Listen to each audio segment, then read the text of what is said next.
Apa yang naik kata Al-Quran? Quran surah ke-58 ayat ke-11. Ya ayyuhalladzina amanu idza qila lakum tafassahu fil majalis. Awas, ini ayat majlis dalam Al-Quran. Assalamualaikum warahmatullahi wabarakatuh. Teman-teman yang dirahmati Allah Subhanahu wa taala dimanapun kalian berada, alhamdulillah pada kesempatan kali ini kita akan membahas ceramahnya Ustadz Adi Hidayat tentang 5 amalan yang akan menenteramkan hati kita dan mensejahterakan hati kita. Semoga dengan adanya video ini kita bisa mengamalkan dari apa yang beliau sampaikan. Dan tanpa berlama-lama lagi, mari kita simak videonya bersama-sama. Apa yang naik kata Al-Quran? Quran surah ke-58 ayat ke-11. Ya ayyuhalladzina amanu idza qila lakum tafassahu fil majalis. Awas, ini ayat majlis dalam Al-Quran. Hei orang-orang yang beriman.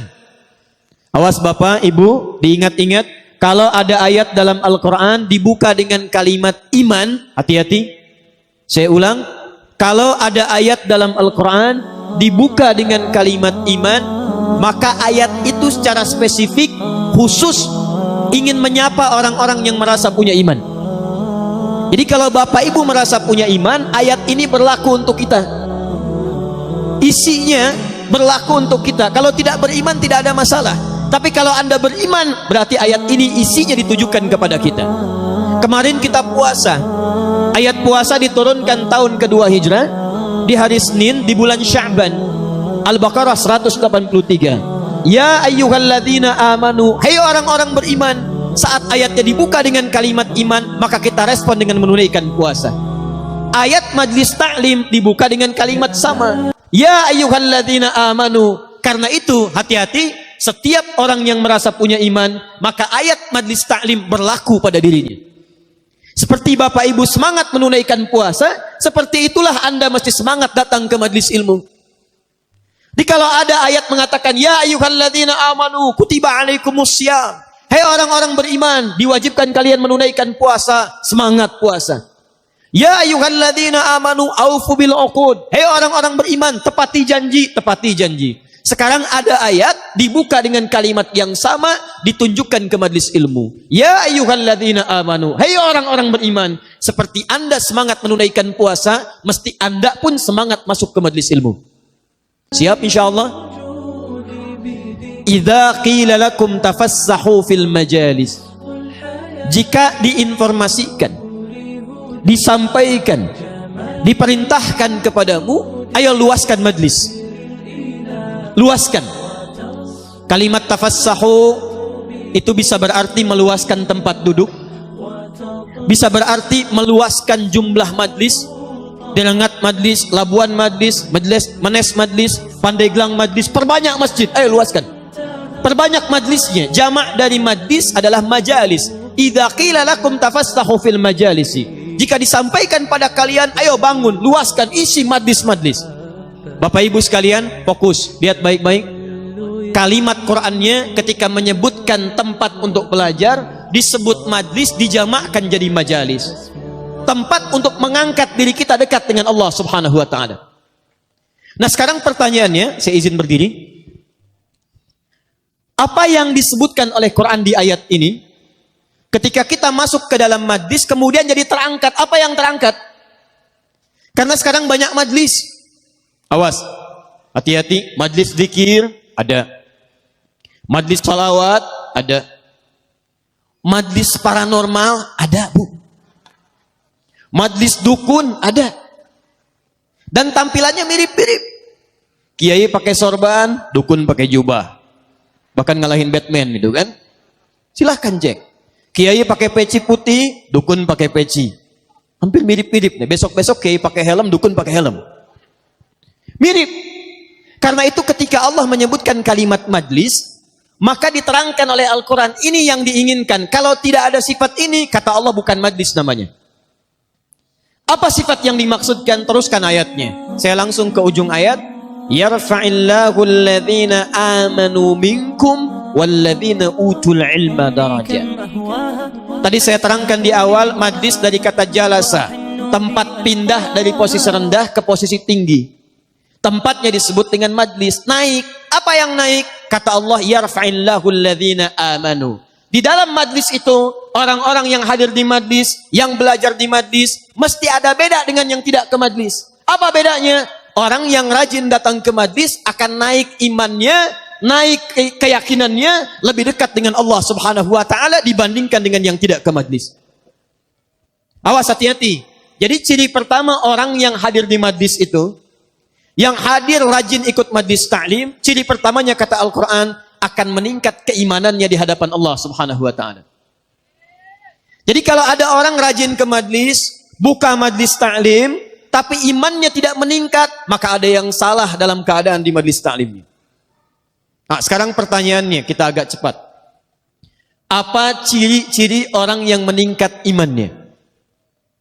Bagaimana Quran menjelaskan seseorang yang hadir di majlis meningkat imannya, ciri-cirinya apa? Yuk kita lihat, saya berikan rumus ya. 1. Awas, hati-hati, ini penting. Bapak Ibu sekalian, kalau kita ingin melihat seseorang yang sedang kuat imannya, nanti tidak usah tunjuk orang ya, masing-masing tinggal melihat hari ini kira-kira iman kita sedang kuat atau lemah. Ya, yang kuat iman boleh angkat tangan. Yang imannya lemah boleh angkat tangan. Masya Allah. Jadi sebetulnya orang menes itu kuat iman, lemah iman itu. Ayo sekarang kita lihat dalam Al-Quran. Ya, jangan-jangan Allah hadirkan majlis di sini untuk menguatkan semua keimanan kita di hadapan Allah Subhanahu Wa Taala. Ayo, 1, rumus pertama. Punten, katinggal teh ya. Mata can ditulis tos katinggal. Kuat iman. Luar biasa ya. Cuman direngat ini, belum ditulis sudah kelihatan. Orang menes luar biasa. Ayo lihat rumusnya. Iman. Ya, ini rumus Quran. Fokus. Kalau kita ingin mengukur seseorang sedang kuat imannya, maka rumusnya ada di Quran surah ke-103. Quran surah 103. Disebut surahnya dengan surah Al-Asr. Wal 'asr innal insana lafi illa alladzina amanu. Disebutkan imannya wa amilus salihat. Setiap Allah menyebutkan kata iman, itu umumnya dalam Al-Quran seringkali dan banyak disandingkan dengan amal soleh. Wal 'asr innal insana lafi khusr illa alladzina amanu disebutkan iman, wa amilus salihat amal soleh. Bahkan ketika Allah menyebutkan ahli surga, di dunia dia beriman, disandingkan dengan amal soleh. Di akhirat akan masuk surga, ternyata amal solehnya ikut. Ayat surga pertama dalam Al-Quran disebutkan di Al-Baqarah ayat 25, paling kanan sebelah atas. Ketika Allah menyebutkan para penghuni surga, yang disebut bukan surganya dulu Pak, Bu. Yang disebut imannya plus amal solehnya. Wa basyiril ladzina amanu wa amilus solihat, amal soleh. Setiap menyebutkan iman, muncul amal soleh. Setiap menyebutkan iman, muncul amal soleh. Orang mau masuk surga, disebutkan iman dan amal solehnya. Kata para ahli tafsir, kenapa amal soleh disandingkan dengan kalimat iman? Seakan-akan Allah ingin memberi penjelasan, orang-orang yang benar imannya, maka meningkat amal solehnya. Jadi kalau kita ingin mengukur apakah iman kita sedang kuat atau tidak, itu tinggal dilihat bagaimana status amal solehnya. Apakah rajin menunaikan amal soleh? Kalau ibu sedang rajin menunaikan amal soleh, itu tandanya imannya sedang meningkat. Tapi kalau ada di antara kita rajin ke majlis ilmu, hampir tiap pekan ada jadwal pengajian, tapi imannya tidak dibuktikan dengan peningkatan amal soleh, maka ada yang salah dengan aktivitas di majlis ilmunya. Nah, sekarang pertanyaannya, Ustaz, amal soleh apa yang ditunjukkan dalam Al-Quran yang dengan itu semua bisa menunjukkan peningkatan iman kita di hadapan Allah Subhanahu wa Ta'ala? Tahan sebentar, saya perlu jelaskan ini dengan detail, dengan sangat jelas, karena nanti ini akan jadi kurikulum pembelajaran di setiap majlis ta'lim. Jadi kalau masuk ke majlis ta'lim mau belajar ilmu, jangan tinggi-tinggi, ada urutan-urutan. Ini saya perhatikan banyak di Indonesia, bab fikih belum selesai, fikih toharah, sudah masuk ke bab jihad. Akhirnya ketika dipraktekkan salah semua. Saya waktu kejadian bom Tamrin, Jalan Tamrin, sedang di Lampung, Pak. Kejadian bom di Jalan Tamrin, ditanya sama orang Lampung, Ustaz, apakah bom di Jalan Tamrin termasuk jihad fisabilillah? Saya bilang, Pak, sependek pengetahuan saya, jihad fisabilillah itu jihad di jalan Allah, bukan di Jalan Tamrin. Beda. Nah, ini ciri-ciri orang yang datang ke majlis, tapi tidak punya kurikulum pengajian. Sehingga ketika dasar-dasar pengetahuan tidak diberikan, ada hal yang salah yang dipraktekkan. Ayo kembali ke sini. Apa amal soleh pertama yang disebutkan oleh Al-Quran yang mengiringi kalimat iman? Nah, amal soleh inilah nanti yang diturunkan oleh setiap majlis ilmu, dikaji kemudian di setiap majlis untuk dipelajari bagaimana cara menunaikan amal ini secara benar. Satu, yuk kita pelan-pelan ya. Kalimat iman dan amal soleh pertama disebutkan di Quran surah kedua Al-Baqarah ayat ketiga sampai dengan ayat keempat. Nanti kita praktek. Alladzina yu'minuna bil ghaib wa yuqimunas shalah. Ini kalimat iman pertama. Orang takwa itu adalah orang-orang yang meningkatkan imannya kepada Allah yang gaib, walaupun tak nampak dalam pandangannya. Wa yuqimunas shalah. Perhatikan rumusnya. Setiap disebutkan kalimat iman, maka setelahnya amal soleh. Apa bentuk amal solehnya? Sekarang dirinci oleh Quran. Alladzina yu'minuna bil ghaib wa yuqimunas shalah. Satu. Awas. Orang-orang yang beriman kepada Allah itu, walaupun tidak nampak dalam pandangannya, maka dia akan buktikan imannya dengan cara menunaikan salat kepada Allah Subhanahu wa taala. Ketika solat disandingkan dengan iman, ini menunjukkan solat termasuk bagian dari amal soleh. Jadi kalau ada orang yang mengaku beriman kepada Allah, tapi dia tidak solat, maka ada yang salah dalam imannya. Awas, hati-hati. Kalau ada orang mengaku beriman kepada Allah, tapi dia tidak solat, maka ada yang salah kemudian dalam keimanannya. Semua yang mengaku manusia, maka turun perintah dari Allah. Kamu manusia? Ya, maka turun perintah untuk ibadah. Apa jenis ibadahnya? Salat. Quran surah 51 ayat 56. Wa ma khalaqtul jinna wal insa illa liya'budun. Tidak saya ciptakan jin dan manusia kecuali untuk ibadah kepada saya. Bagaimana cara ibadahnya ya Allah? Kamu beriman, kamu salat. Makanya mohon maaf ya, mohon maaf. Kambing tidak salat karena kambing tidak punya iman. Monyet tidak salat karena monyet tidak punya iman. Jadi kalau ada manusia tidak sholat, manusia sama dengan jangan, bukan saya yang bilang ya. Lihat sini, fokus. Satu, sholat. Tahan. Orang yang beriman adalah ciri-ciri orang yang rajin ke majlis ilmu. Ahli majlis ilmu, ahli iman. Orang yang beriman, rajin sholat. Maka yang pertama, jika ada seorang membuka majlis ta'lim, kemudian dia membuka majlis ilmu, maka yang pertama kemudian akan dibahas, jangan persoalan yang tinggi-tinggi dulu. Kata Al-Quran, arahkan pada yang paling pokok dulu, minimal ambil satu materi yang penting dalam ibadah, salah satunya bab sholat. Hati-hati, kita sudah bahas bab yang tinggi-tinggi, tapi sholatnya belum pada paham. Bahkan kata Quran, ada orang sholat, maaf ya, ini bukan orang menes nih, bukan orang menes ya. Kata Quran, ada orang sholat bahkan tidak paham dan tidak mengerti apa yang dibaca dan dilakukan dalam sholatnya. Ada orang sholat tapi tidak mengerti, tidak paham apa yang dibaca dan dilakukan dalam sholatnya. Bahkan kata Nabi di Abu Daud nomor hadis 857, maaf, ada orang yang sholat baru takbir, itu masih bisa mengingat apa yang tidak ada kaitan dengan sholatnya.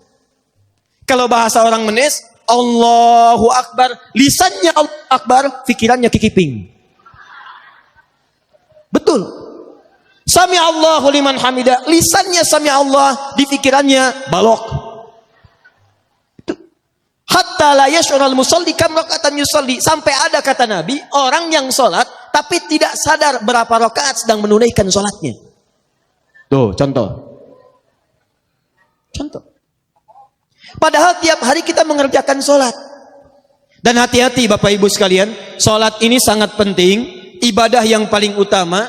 Selain karena satu, bukan hanya amalan yang pertama kali akan dihisab menentukan surga kita, Tapi semua nabi dari Nabi Muhammad sampai Nabi Adam itu semuanya sholat.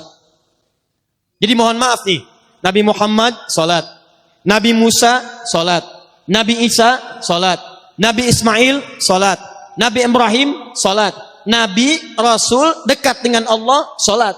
Anda Nabi bukan, Rasul bukan, ya kedekatannya tidak sedekat para Nabi dan Rasul, tidak mau sholat. Ada yang salah dalam diri kita. Silahkan cek. Nabi Ismail alaihissalam, Quran surah 19 Maryam ayat ke-55. Salat wa kana ya'muru ahlahu bis shalah, bahkan ngajak keluarganya salat. Nabi Musa, Quran surah ke-20 ayat ke-14. Innani anallahu la ilaha illa ana fa'budni wa aqimis salata lidzikri. Kata Allah, "Hei Musa, saya Tuhan. Satu-satunya Tuhan yang layak disembah. Sembah saya. Bagaimana menyembahnya ya Allah? Tunaikan salat supaya zikir kepada saya." Nabi Isa, Quran surah ke-19 ayat 31 sampai 33. Salat. Nabi Ibrahim salat sampai ke Nabi Adam salat. Kalau diurutkan dari Nabi Muhammad SAW sampai ke Nabi Adam semua salat. Muhammad bin Abdullah bin Abdul Muttalib bin Hashim bin Abdul Manaf bin Qusay bin Murrah bin Kilab bin Ka'ab bin Ghalib bin Fihr bin Malik bin Nadar bin Kinana bin Khuzaimah bin Mudrika bin Ilyas alaihi salam bin Nizar bin Mudar bin Ma'ad bin Adnan bin Addi bin Adri bin Muqawwam bin Nahur bin Tarikh bin Ya'rub bin Yasjub bin Nabit bin Ismail alaihissalam bin Ibrahim alaihissalam bin Azar atau bin Nahur bin Abir bin Kinan bin Arfakhshad bin Sam bin Nuh alaihissalam bin Mikhlail bin Matushada bin Kinan bin Anwas bin Thith bin Adam alaihissalam. Semua dari Nabi Muhammad sallallahu alaihi wasallam sampai ke Nabi Adam, saking pentingnya ibadah salat itu semuanya menunaikan salat. Nah, sekarang apa kaitannya dengan majlis ilmu? Ternyata salat itu bukan sekedar pembuktian keimanan kita kepada Allah Subhanahu wa taala, tapi kata Al-Qur'an, kalau ditunaikan dengan benar akan memberikan 5 keistimewaan yang tidak diberikan pada orang yang tidak salat. Awas, hati-hati. Jadi kalau Anda menunaikan salat dengan benar, Bapak Ibu salatnya benar, saya benar, kata Allah akan diberikan 5 hal yang tidak diberikan pada orang yang tidak salat. Yang paling aneh begini, kalau ada orang salat tidak mendapatkan 1 di antara 5 ini, berarti ada yang salah dalam salatnya. Itulah yang nanti kita akan bahas, fungsi majlis ta'lim yang sekarang insya Allah akan diresmikan dan dibuka, bukan sekedar nanti akan membimbing kita bagaimana cara meningkatkan iman, tapi juga kata Allah, walladzina utul ilma darajat. Keimanan itu dibuktikan dengan amal soleh, tapi amal soleh itu akan lebih bagus kalau diisi dengan pengetahuan. Dan banyak orang yang tidak tepat sholatnya, bukan karena nggak bisa sholat, karena tidak belajar bagaimana cara sholat yang ditunjukkan oleh Nabi SAW. Sekarang kita akan ambil contoh satu saja. Setelah itu nanti kita akan tutup taklim kita pada kesempatan siang hari ini. Saya akan lebih banyak nanti memberikan sesuatu yang penting bagi kita semua insya Allah. Yuk kita teruskan sebentar. Kita masuk bab ini dulu nih. Kita cek dulu ya, pelan-pelan. Tadi orang yang sholat akan mendapatkan apa? Berapa kemuliaan? 5. 1 apa? Belum. Ya. 2? Belum. 3? Belum. 4? Belum. 5? Belum. Sekarang kita cek nih. Yang 5 ini satu-satu akan saya sebutkan. Saya turunkan ayatnya. Kalau ada yang belum dapat 1 dari 5 ini, berarti ada yang belum tepat dalam menunaikan sholatnya. Dan fungsi majlis ta'lim inilah nanti akan mengajarkan pada kita seperti apa kurikulum sholat yang pernah diajarkan oleh Al-Quran dan Nabi SAW. Siap insya Allah? 1. Quran, saya tulis dulu. 1. Quran surah ke-65 ayat 2 sampai 3. Di ujung ayat kedua, di awal ayat ketiga. Tafsir dari ayat ini terdapat di Quran surah kedua Al-Baqarah di ayat yang sama, ayat 2 sampai ayat 3. Yuk pelan-pelan. Lihat sini. Saya mulai dari Al-Baqarah dulu, ayat 2 sampai 3. Dzalikal kitabu la raiba fihi hudal lil muttaqin. Isi Quran akan memberi petunjuk pada orang-orang takwa. Jangan pernah diragukan. Siapa orang takwa itu? Ciri orang takwa, ciri pertamanya salat. Alladzina yu'minuna bil ghaib wa yuqimunas shalah. Adalah orang yang beriman dan ghaib dan dia buktikan keimanannya itu dengan menunaikan salat. Nah, kalau dia bisa mengerjakan salat, itu bagian dari ciri takwanya. Sedangkan orang takwa dijamin oleh Allah di Quran surah ke-65 At-Talaq ayat 2 dan 3. Perhatikan jaminannya. Wa may yattaqillaha yaj'al lahu makhraja wa yarzuqhu min haitsu la yahtasib. 1. Wa may yattaqillaha, siapa yang bisa meningkatkan takwanya kepada Allah. Anda tingkatkan takwa? Siapa yang bisa menaikkan takwanya kepada Allah? Yaj'al lahu makhraja. Ini jaminan Quran. Awas, kalau Adi Hidayat menjamin seseorang, Anda boleh ragu. Tapi kalau Allah yang menjamin kita semua, tidak ada peluang bagi kita untuk menolaknya. Siapa yang bisa meningkatkan takwanya, kata Allah, yaj'al lahu makhraja, maka kami akan berikan kemudahan pada setiap kehidupannya. Kami akan berikan solusi dari setiap masalah-masalahnya. Bahasa singkatnya, orang yang takwanya meningkat, maka hidupnya pasti, kata Allah, akan mudah. Saya ulang. Kata Allah, orang yang takwanya meningkat, ini rumusnya, persamaannya, hidupnya dijamin akan mudah. Kerja mudah, makan mudah, minum mudah, rumah tangga mudah, mau meninggal mudah. Masya Allah, orang capek-capek kelepek, ini bersin sekali meninggal. Orang yang masuk kamar ribut sendiri, ini sujud sekali meninggal. Takwa. Ibu mau meninggal mudah, Bu? Mau cepat meninggal? Mudah itu kan cepat, ya. Cepat, takwa. Orang yang takwa hidupnya mudah, kata Allah. Perhatikan, sedangkan kalimat takwa disebutkan 115 kali dalam Al-Quran. Kalimat takwa pertama yang disebutkan di Quran Al-Baqarah ayat 2. Dzalikal kitabu la raiba fihi hudal lil muttaqin. Apa ciri takwanya? Salat. Alladzina yu'minuna bil ghaib wa yuqimunas shalah. Jadi kalau kita buat persamaan, orang takwa cirinya salat, orang takwa hidupnya mudah. Jadi ketika Allah meminta kita menunaikan salat, sebetulnya bukan ingin membebani kita menunaikan ibadah, tapi lebih daripada itu, Allah ingin membuat hidup kita semakin mudah. Allah nggak butuh dengan salat kita. Semuka langit dan bumi tidak sujud kepada Allah, tidak akan menurunkan status Allah sebagai Tuhan. Kita yang butuh, sebab ketika kita salat, hidup kita jadi mudah. Tapi persoalannya, mohon maaf, kalau ada orang salat hidupnya tidak jadi lebih mudah, berarti ada yang salah dengan cara menunaikan salatnya. Wa yarzuqhu min haitsu la yahtasib. Bahkan kata Allah, rizkinya akan saya kirimkan dari sisi-sisi yang tidak dia duga. Jangankan orang kerja, ini ada orang baru berangkat kerja, makanannya sudah datang. Orang-orang mau kerja sulit nyari mobil. Dapat mobil macet, Masya Allah. Orang takwa baru mau cari mobil, mobil datang. Ada macet, tiba-tiba polisi datang, kami kawal Pak. Sampai. Masya Allah. Orang takwa mengerjakan apapun kata Allah mudah. Rizki mudah, hidup mudah. Sekarang pertanyaannya, maaf, siapa yang tidak pernah sholat? Angkat tangan. Yang subuh sholat, angkat tangan. Yang zuhur sholat, yang asar sholat, yang maghrib sholat, isya sholat, sholat. Hidup mudah tidak? Kerja mudah? Makan mudah? Nikah mudah? Masya Allah. Belum. Baik, lihat baik-baik sekali lagi. Kalau mudah, alhamdulillah, ada kebenaran dalam sholatnya. Tapi kalau Anda dalam sholat saja, kita tunaikan kemudian tidak mendapatkan kemudahan dalam hidup, sekali lagi, ada sesuatu yang kurang tepat dalam sholatnya. Tahan.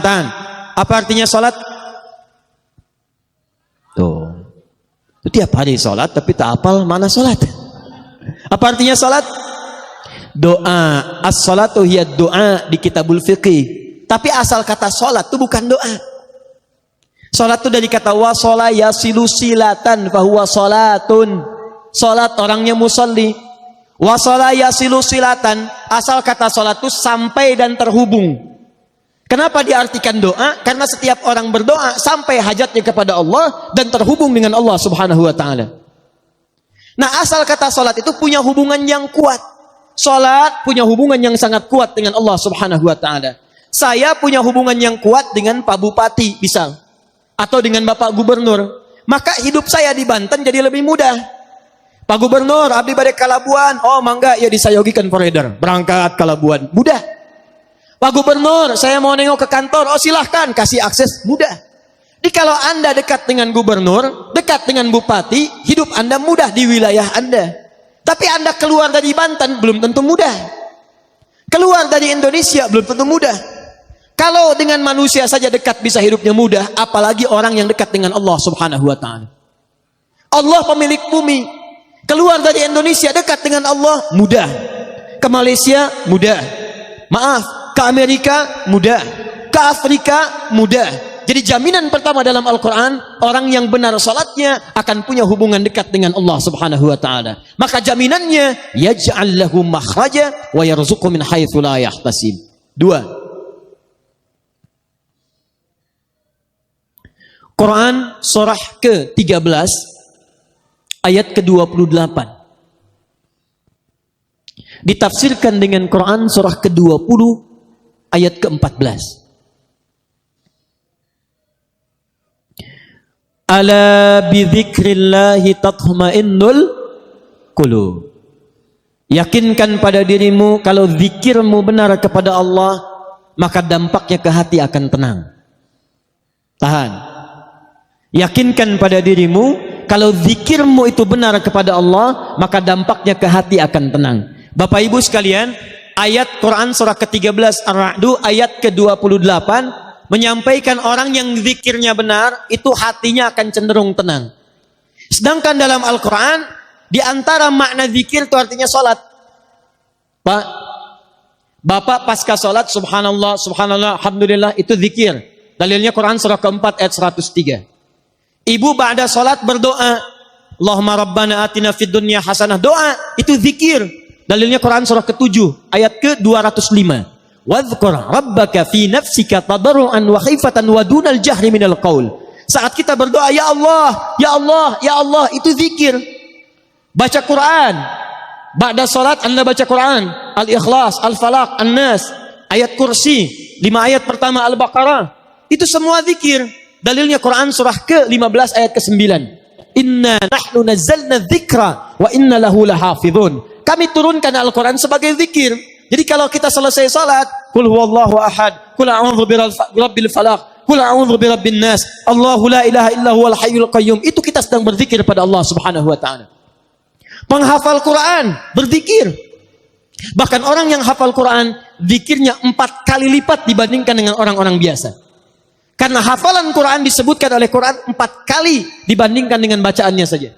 Quran surah 54, ayat 17, ayat 22, ayat 32, ayat ke-40. Walaqad yassarnal Qur'ana lidzikri. Kami telah mudahkan Al-Quran untuk dihafalkan. Menghafal Quran, bahasa Qurannya bukan hifzi, tapi zikri. Jadi orang yang sedang menghafal Quran sedang zikir. Bismillahirrahmanirrahim. Subhanalladzi asra bi'abdihi lailan minal masjidil haram, zikir. Alhamdulillahilladzi anzala ala 'abdihil kitab, zikir. Sampai ke An-Nas. Tapi tahukah Anda, puncak zikir itu ada pada salat. Kenapa puncak zikir disebut dengan salat? Karena salat menghimpun semua jenis zikir yang tadi disebutkan. Anda selesai salat mengucapkan Allahu Akbar, Allahu Akbar, Subhanallah, Alhamdulillah. Dalam salat bukankah Anda bacakan itu? Anda memulai salat Allahu Akbar. Mau ruku Subhana rabbiyal azim wa bihamdi. Sujud Subhana rabbiyal a'la. Kalimat-kalimat zikir yang biasa disebutkan muncul dalam salat. Baca Quran itu zikir. Bukankah dalam salat baca Quran? Al-Fatihah itu Quran. Setelah baca Al-Fatihah kita baca Quran. Berdoa itu zikir. Bukankah salat disebut dengan doa? Ruku, doa. Duduk di antara 2 sujud, doa. Jadi kalau ada orang berzikir saja baca Quran bisa tenang, Maka orang salat, Quran surah ke-20 ayat ke-14. Innani anallahu la ilaha illa ana fa'budni wa aqimis salata li dzikri. Kata Allah, tunaikan salat sebagai zikir kepada saya. Orang yang zikir itu hatinya tenang. Jadi kalau ada orang salat menghimpun semua jenis zikir, belum tenang hatinya, ada yang salah dalam salatnya. Jadi mohon maaf Bapak Ibu sekalian, baca Quran saja, kalau benar bacanya kata Allah, itu hatinya tenang. Ibu kalau nggak percaya silakan Bu ya. Akhir bulan sedang gelisah. Uang belanja belum datang. Belum gajian. Gelisah. Kata Quran gampang. Tidak usah mengeluh. Jangan bikin status. Ini gaji belum turun nulis di Facebook. Belum gajian. Tungguin komennya. Buang-buang waktu. Kata Allah, kalau hati ingin tenang, ada 5 amalan, diantaranya tadi baca Quran, buka mushaf, ambil wudhu, baca Quran. Saat Anda baca Quran, seketika ketenangan diberikan kepada kita. Tapi ada yang hebat. Ada satu amalan yang menghimpun semua jenis zikir. Quran dihimpun, zikir bacaan kalimat thayyibah dihimpun, hafalan Quran dihimpun. Apa itu? Salat. Jadi kalau bapak dan ibu sehari minimal 5 kali salat, tapi tidak memberikan ketenangan pada jiwa kita, itu ada yang salah dalam salatnya. Ada yang tidak tepat dalam penunaiannya. Hati-hati, hati-hati. Nanti kita akan bahas satu-satu caranya. 3. Saya agak pelan-pelan ya. Awas, awas. Kadang-kadang ketenangan itu penting. Dan nanti ada pembahasan khusus. Kadang-kadang orang yang punya harta, itu dibandingkan dengan yang mendapatkan ketenangan, jauh nilainya. Kadang-kadang ketenangan lebih penting dibandingkan harta yang dipegang. Saya tanya ibu deh, Bu, ibu pilih mana? Kaya tapi gelisah atau miskin tapi tenang? Sudah, nggak ada pilihan ketiga, nggak usah maksa. Kaya tapi gelisah atau miskin tapi tenang? Oh, ayo ya orang rangat pilihan ketiga. Sudah, pindah 3. Sakit tapi tenang atau sehat tapi gelisah? Oh, ya. Anggar we katilu ini. Sudah 3. Saya percepat saja lah. Agak cepat karena ini masih mukaddimah nih, kita belum mulai. Belum mulai kita, saya belum serius ini. Sampai jam berapa Pak? Pak Amin? Ayo mang kata bodoh, saya mah jam 12 pulang. Sudah 3. Saya cek dulu. Tadi kalau orang sholatnya benar, 1 apa? Hidupnya mudah. 2 apa? Hatinya tenang. 3. Orang yang sholatnya benar, itu dijamin oleh Al-Quran, doanya akan cepat dikabulkan oleh Allah Subhanahu wa ta'ala. Sudah, jangan, tidak cukup dengan amin. Lihat dulu. Ibu anaknya mau sekolah, berdoa. Ada yang mau menikah, berdoa. Ada yang cari kerja, berdoa. Awas, awas. Kalau Anda tiap hari menunaikan sholat, tapi doanya telat terjawab, maka ada yang harus dicek dalam sholatnya. Karena orang yang sholatnya benar, itu Masya Allah, mohon maaf, jangankan doa biasa. Orang yang meminta kepada Allah, bahkan yang kata manusia mustahil, itu kalau sholatnya benar bisa dikabulkan oleh Allah Subhanahu wa ta'ala. Dalilnya Quran surah ketiga Ali Imran ayat 38 sampai 39, paling kanan sebelah atas. Saya agak cepat. Quran surah ketiga Ali Imran ayat 38 sampai 39. Kenal Nabi Zakaria? Oh, ayo kenal. Kenal di mana? Nah, orang rengat tak? Belum ditulis sudah kelihatan. Nabi Zakaria kenal. Masya Allah. Baik, sudah. Nabi Zakaria, Nabiullah, dekat dengan Allah, orangnya soleh, berumah tangga, menikah sampai sepuh. Mohon maaf ibu, istrinya divonis monofos, bahkan mandul. Menurut medis dan klinis itu mustahil punya keturunan. Tapi apa yang dilakukan Nabi Zakaria? Melihat Sayyidah Maryam alaihissalam banyak beribadah di mihrab dekat dengan Allah, lantas beliau berinisiatif untuk sholat di mihrab itu. Perhatikan, sholat. Dalam sholatnya memohon kepada Allah, di mihrab sholat, minta kepada Allah. Nanti kita akan lihat apa yang terjadi. Kita baca ayatnya. hunalika da'a Zakaria rabbah. Di mihrab itulah Nabi Zakaria berdoa kepada Allah Rabbnya. Qala rabbi habli min ladunka dzurriyyatan thayyibah. Ia memohon, ya Allah, mereka mengatakan manusia saya tidak akan mungkin punya keturunan. Mereka katakan saya sudah sepuh, fisik saya sudah letih, rambut saya memutih, dan istri saya divonis secara medis sudah tidak mungkin punya keturunan, monofos dan mandul. Maka saya mohon, ya Allah, berikan keturunan dari sisimu saja. Ini awas, ini rumus dalam Quran. Kalau bapak ibu nanti mendapatkan gambaran dari manusia, ada tetangga, ada dokter, ada macam-macam mengatakan ini mustahil pak, ini nggak bisa bu, maka tafsir dari ayat ini ingin mengatakan kalau manusia sudah mengatakan terbatas, tidak bisa, maka tinggalkan pendapat manusia, minta kepada Allah Subhanahu wa taala. Bagaimana cara mintanya? Lihat Nabi Zakaria. Qala rabbi habli min ladunka dzurriyyatan thayyibah innaka sami'ud du'a. Ya Allah, manusia mengatakan saya enggak mungkin punya keturunan. Saya mohon darimu saja ya Allah yang tidak punya batas dalam kuasa. Engkau pasti mendengar doa saya. Kalau pada yang Maha mendengar saja tidak dikabulkan, kepada siapa lagi saya mesti minta? Nah, yang paling menarik, Nabi Zakaria itu mintanya dalam keadaan apa? Apakah sedang duduk? Apakah sedang makan? Apakah sedang tiduran? Lihat ayat 39-nya. Begitu selesai berdoa, perhatikan, selesai berdoa, tiba-tiba turun malaikat. Fanadathul malaika wa huwa qa'imun yusalli fil mihrab. Tiba-tiba turun malaikat menyampaikan kepada beliau, annallaha yubashshiruka bi Yahya. Jadi baru selesai berdoa, turun malaikat, "Hei Yahya, hei Zakaria, kamu dapat kabar gembira dari Allah, kamu akan punya keturunan." Bahkan langsung namanya dari Allah, Yahya. Dari kata Al-Hayyu, artinya hidup. Yang mustahil kata manusia, lahir dari rahim seorang perempuan yang monopos dan mandul bayi yang hidup. Kata Allah, bagi saya nggak ada yang mustahil. Jadi hidup. Kapan dia berdoanya? Wa huwa qa'imun yusalli fil mihrab. Ternyata beliau berdoanya masih berdiri dalam sholatnya. Nabi Zakaria sholat bu, berdoa kepada Allah, salatnya belum tuntas. Perhatikan dahsyatnya, salatnya belum selesai, doanya sudah dikabulkan. Belum selesai salatnya, kata Quran, qaimun yusalli, beliau masih berdiri dalam salatnya, salatnya belum tuntas. Minta kepada Allah dalam salat, salatnya belum salam, belum selesai, baru selesai berdoa langsung dikabulkan. Ini orang sekarang, salat sudah tuntas.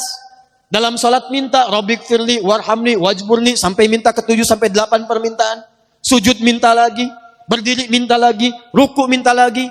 Bahkan setelah salat pun masih minta. Ya Allah, mohon berikan saya rizki. Tadi yang dalam salat apa? Yang tadi warzukni. Warzukni itu berikan saya rizki.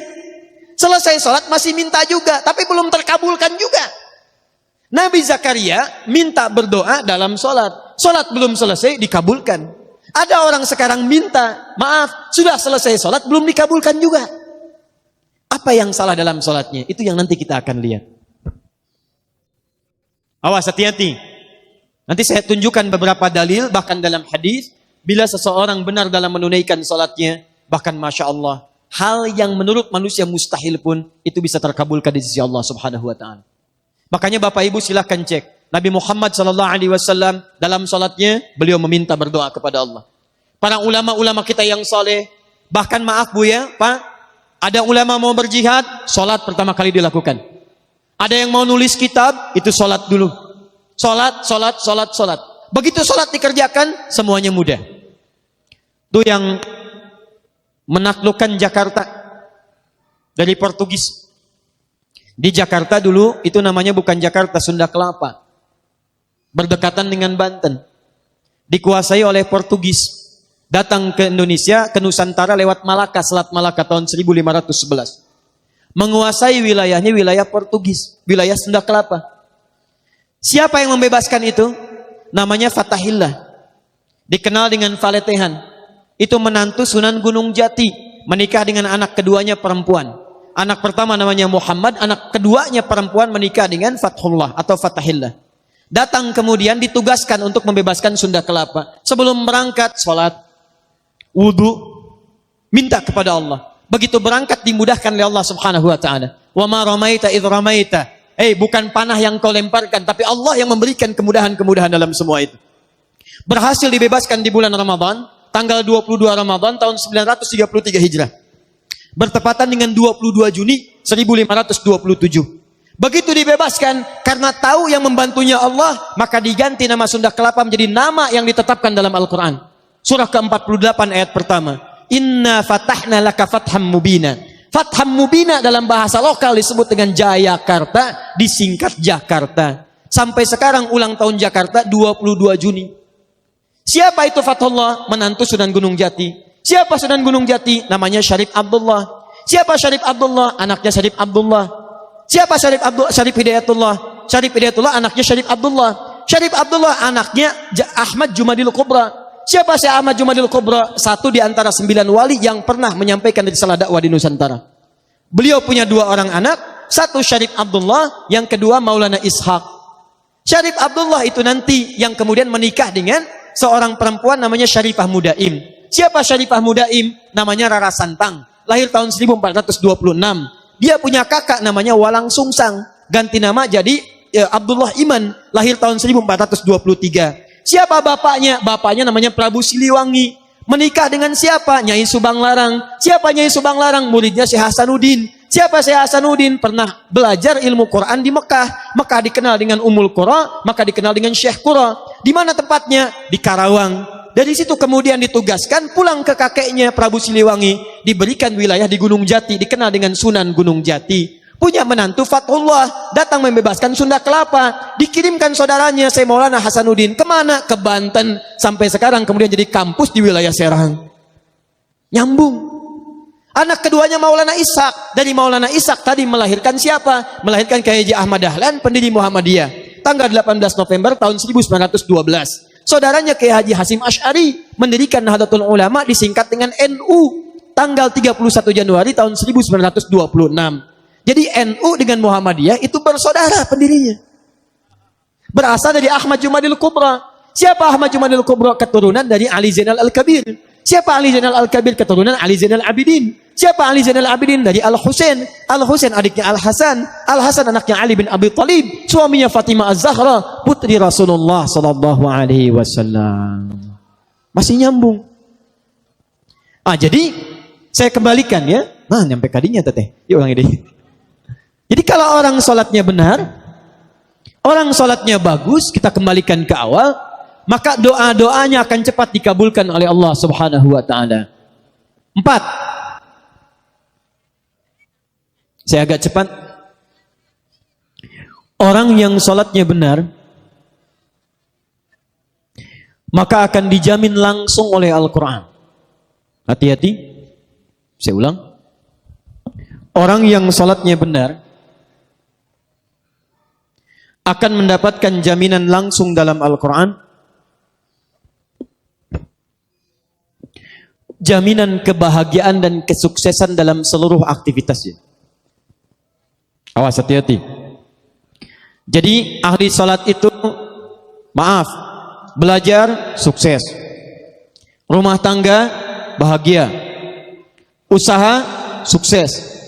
Nanti saya tunjukkan Pak Bu ya. Nanti saya kisahkan ketika kita mulai belajar, mulai seriusnya. Ini masih mukaddimah. Nanti ada yang mempraktikkan makna keempat ini. Modalnya cuma pakaian Pak. Modal pakaian, oleh Nabi diberikan pendidikan sholat. Begitu dipraktekkan sholatnya, datang ke Madinah, 3 bulan langsung jadi orang nomor 3 paling kaya di kota Madinah. Mempraktekkan makna sholat. Yo, ini ada di Quran, surah ke-23. Ayat 1 sampai dengan 2. Saya ulang. Ada di Quran surah ke-23 Al-Mu'minun ayat 1 sampai dengan ayat kedua. Qad aflahal mu'minun. Orang yang beriman itu pasti akan menggenggam kesuksesan dan kebahagiaan. Jadi ada sukses saja, ada bahagia saja. Kalau sukses saja, yang belum tentu bahagia, itu bahasa Arabnya namanya fauz. Turunannya faiz. faizin, fauzan, faizah. Kalau di sini ada yang namanya faizah, faizin, fauzan, itu artinya orang yang diharapkan sukses dalam hidupnya. Walaupun belum tentu bahagia. Ada yang kedua, bahagia saja. Walaupun belum tentu sukses. Itu farah namanya. Fariha. Orangnya disebut dengan farhan laki-laki, perempuannya disebut dengan farah. Kalau di sini ada yang namanya farhan, itu artinya orang yang diharapkan bahagia dalam hidupnya. Tapi belum tentu sukses. Ayo tadi pilih mana? Miskin tapi bahagia, atau kaya tapi gelisah? Kaya gelisah. Nah, sukses ada sukses saja namanya fauz, disebutkan 29 kali dalam Al-Quran turunannya. Ada bahagia saja, farah namanya. Kalau Anda gabungkan sukses dan bahagia, Ustadz saya ingin sukses bahagia, kaya tenang, sukses dunia, sukses akhirat. Gabungkan jadi satu, maka bahasa Arabnya berubah. Dari kata fauz, dari kata farah berubah menjadi kata falahun. Falah. Falahun.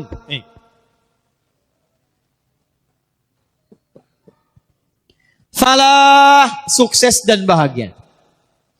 Lihat sini. Kalau kita kemudian menggenggam kesuksesan itu, kita pegang, ambil. Baik, kalau orang sudah sukses ingin dilepaskan tidak? Kalau orang sudah sukses ingin berubah jadi tidak sukses tidak? Tidak. Kalau orang sudah bahagia ingin sedih tidak? Maka orang yang sudah sukses, sudah bahagia, umumnya ingin terus menggenggam itu dan tidak ingin dilepaskan. Kalau Anda ingin terus mendapatkan itu dan tidak ingin dilepaskan, maka bahasa Arabnya di ilmu sharaf tambahkan hamzah di awal katanya. Falahun tambah hamzah begini. Pindahkan harokat ini fa kepada harokat hamzah a. Yang ini mati, sukun. Kalau hamzah muncul, maka di imla, ilmu imla, alifnya dibuang ini. Maka berubah kalimatnya dari falah jadi aflah. Aflah itu orang yang menggenggam kesuksesan dan kebahagiaan. Kata Allah, qad aflahal mu'minun. Quran surah ke-23 ayat 1 dan 2. Sungguh orang yang beriman itu pasti menggenggam kesuksesan dan kebahagiaan. Kalau bapak ibu beriman, imannya benar, pasti sukses. Anda pengusaha beriman, sukses. Apa buktinya? Utsman beriman, Abu Bakar beriman, Abdurrahman Auf beriman. Mereka pengusaha, sukses. Anda politisi, Anda birokrat, Anda diplomat beriman, sukses. Apa buktinya? Ammar bin As, Muawiyah bin Abi Sufyan, sukses. Anda guru, Anda dosen, Anda pengajar, Anda beriman, sukses. Siapa buktinya? Ali bin Abi Thalib, Al-Kindi, Al-Farabi, Al-Ghazali, Al-Khawarizmi, Al-Battani, sukses. Jadi setiap kita kalau benar-benar beriman, jadi apapun pasti sukses dan bahagia. Nah, apa cirinya orang yang sukses Allah ini? Yang mendapatkan aflah ini, teruskan ayatnya. Ayat keduanya. Ternyata amalannya, orang sukses ini bukan kerja keras saja, bukan belajar keras saja, tapi amalan pertamanya, alladzina hum fi salatihim khashi'un. Yaitu orang-orang yang saat menunaikan salat, dia serius dan khusyuk menunaikan salatnya. Makanya saat kita dipanggil salat, Pak, Ibu, tolong ya, maaf nih. Sebelum salat kan ada panggilan dari masjid. Apa panggilannya namanya? Adzan. Dalam adzan, hayya 'alas shalah, ayo salat, ayo salat, ayo salat. Bapak Ibu tanya, kenapa ya Allah saya salat? Teruskan, hayya 'alal falah. Saya ngajak kalian salat, kata Allah. Saya nggak butuh salatnya, cuman kalian butuh bahagia. Di rumah tangga butuh bahagia, di kantor butuh bahagia, kamu butuh sukses. Dengan salat saya berikan kebahagiaan, dengan salat saya anugerahkan kesuksesan. Jadi kalau ada di antara kita salat tiap hari nggak sukses-sukses, ngelamar anak orang lain tidak sukses, sudah menikah tidak bahagia, jadilah jomblo sengketa. Sekarang jomblo dibagi 3. Ada jomblo syariah, ada jomblo fisabilillah, ada jomblo sengketa. Sukses. Nah, itu bahasanya lain nantilah. Ada yang kedua, sudah menikah tidak bahagia. Ada yang hebat di kantor jadi juara, di rumah tangga menjadi pecundang. Ada yang bahagia di rumah tangga, di kantor tidak berhasil. Kalau tidak sholat, tidak usah dipikirkan. Ini sholat, tapi tidak mendapatkan itu. Ada yang salah dalam sholatnya. 5 terakhir. Punten, tapi terakhir ini terakhir pembukaan, mukaddimah. Belum mulai kita. Kita belum mulai. Sampai jam 2 insya Allah.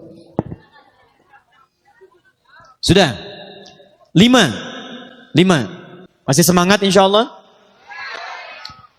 5 orang sholat, maaf, pasti jadi orang baik. Bahasa rengatnya bager.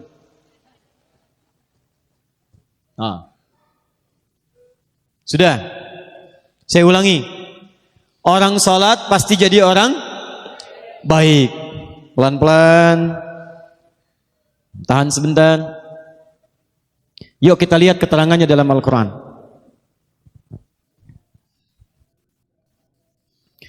Fokus baik-baik. Lihat sini. Nanti saya tunjukkan dalam Quran dengan hadis bagaimana Allah menerangkan sifat-sifat orang sholat. Bapak Ibu sekalian, mari kita lihat turunan pertama Quran surah kedua Al-Baqarah ayat ke-45 sampai dengan 46. Ditafsirkan nanti di Quran surah keempat An-Nisa ayat 103.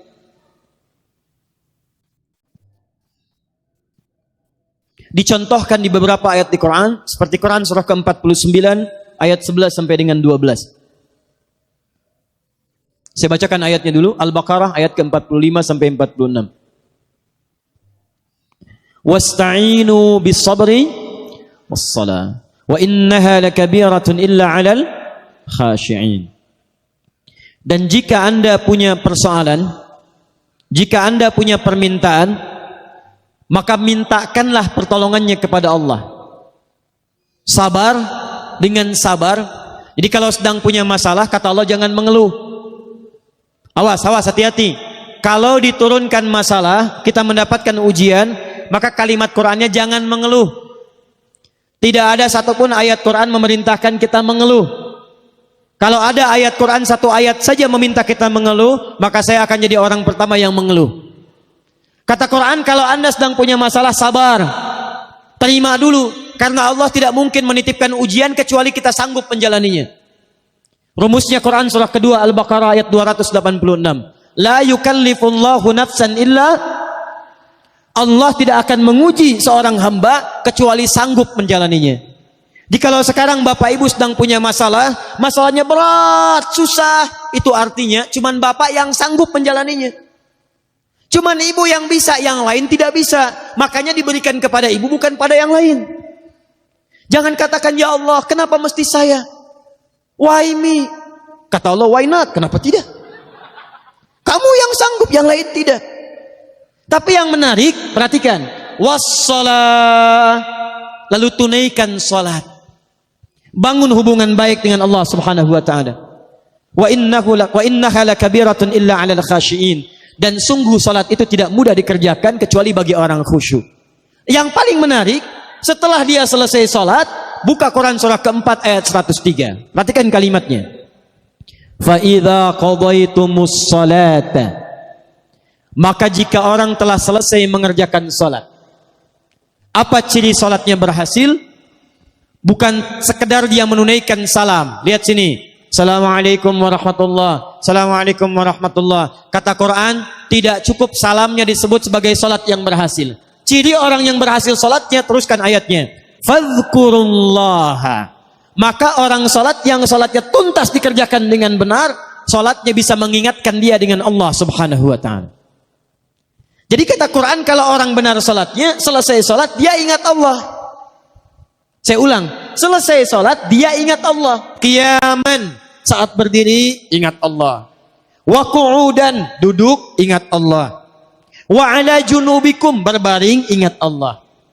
Sedangkan kaidah mengatakan, kaidah al-qaidatu taqul, orang yang ingat Allah, alladzi yadhkurullaha fi hayati, orang-orang yang selalu ingat Allah dalam kehidupannya, itu mustahil akan menyimpang dari hukum-hukum Allah.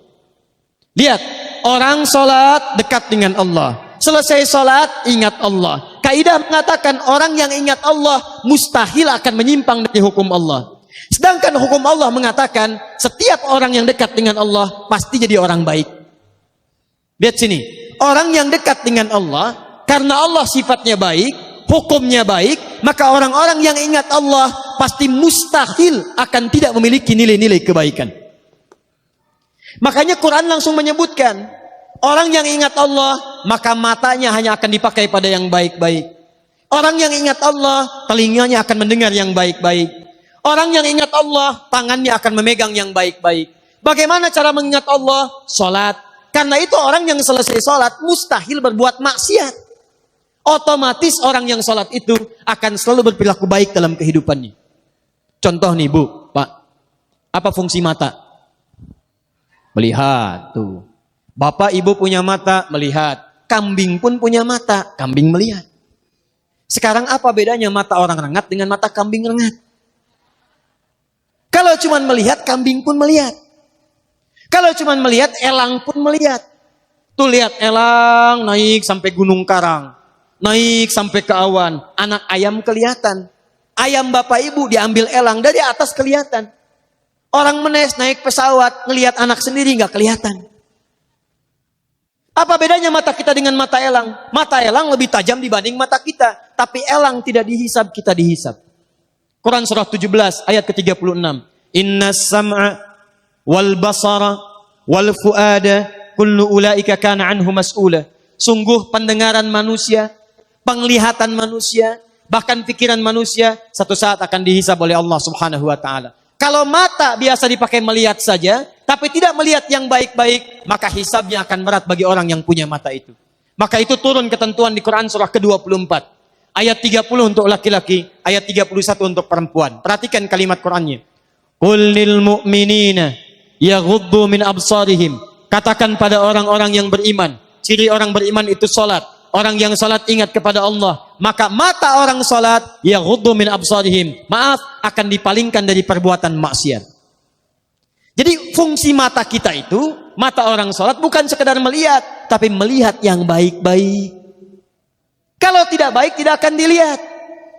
Buka Facebook, Masya Allah, lihat status, yang dilihat status istri orang. Mustahil. Jadi kalau Anda benar sholatnya, mustahil pandangannya dipakai untuk maksiat. Keluar dari masjid, Masya Allah masih ada yang tertukar sandal. Kalau benar sholatnya, mustahil ada yang kehilangan sandal. Di sini ada yang begitu? Tidak, Alhamdulillah, tidak beda. Ya. Tangan orang sholat, mustahil maksiat. Datang ke kantor, ditawari disogok, gak akan diterima. Pak, tolong Pak, tanda tangan Pak, 10 juta, maaf, ini jari tahiyat, tidak akan pernah dipakai maksiat, sholat. Naik Pak, 100 juta, sebentar, istikharah dulu ya. Bisa. Jadi kalau benar sholatnya, pasti akan baik kehidupannya. Lisannya tidak akan dipakai mencela. Turun Quran surah 49 ayat ke-11. Ya ayyuhalladzina amanu iman. Iman pasangannya amal soleh, turunan amal soleh solat.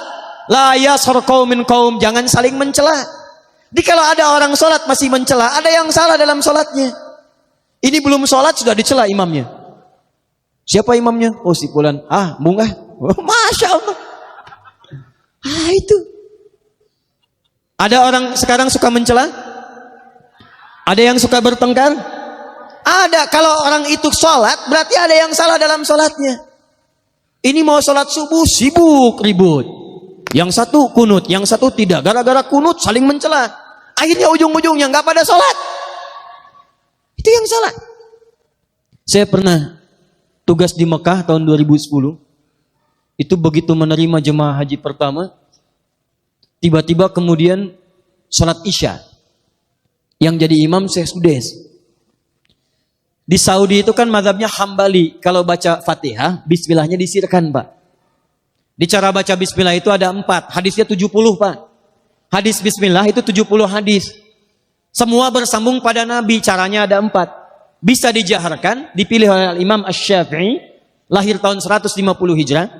Bisa disirkan, ya, dipilih silent, dipilih oleh Imam Ahmad bin Hanbal, lahir tahun 163 Hijrah. Bisa tidak dibaca sama sekali, dipilih oleh Imam Malik dan Imam Abu Hanifah. Imam Malik lahir tahun 93 Hijrah, Imam Abu Hanifah wafat tahun 150 Hijrah. Kalau dijaharkan, dibaca keras. Bismillahirrahmanirrahim. Sir, silent, tipis. Bismillahirrahmanirrahim. Jadi kalau silent, tidak usah dikencangkan. Ini silent, sir, tapi ditempelkan ke mic. Bismillahirrahmanirrahim. Itu sama dengan jahar. Bisa tidak dibaca sama sekali. Alhamdulillahi Rabbil Alamin. Jamaah pertama Indonesia datang ke Mekah. Salat dipimpin Syekh Sudes, mazhabnya Hambali. Bismillahnya sir. Bismillahirrahmanirrahim. Alhamdulillahi Rabbil Alamin. Apa komentar pertama? Oh, iki imamnya Muhammadiyah ya. Masya Allah. Muhammadiyah cabang Masjidil Haram. Bahaya. Padahal dari sejak dulu sudah ada. Begitu subuhnya nggak kunut, apa saya bilang? Masya Allah. Bapak Ibu sekalian, yang bismillah dijaharkan, benar. Yang disirkan, benar. Yang salah, yang tidak sholat.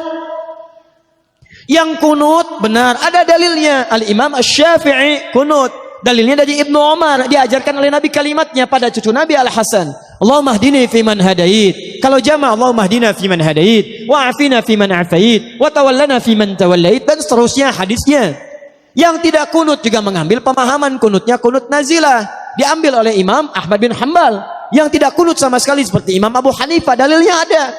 Mengambil riwayat di Bi'r Ma'unah saat turunnya Quran surah ketiga Ali Imran ayat 128. Laisa laka minal amri syai'un aw yatuba 'alaihim aw yu'adzibahum fa innahum zalimun. Dipilih oleh para ulama. Zaman Nabi itu sudah ada contohnya. Nabi kemudian berhenti sementara waktu. Sahabat ada yang kunut, ada yang tidak. Nabi membenarkan keseluruhannya. Diteruskan oleh para ulama. Imam Syafi'i memilih kunut subuhnya.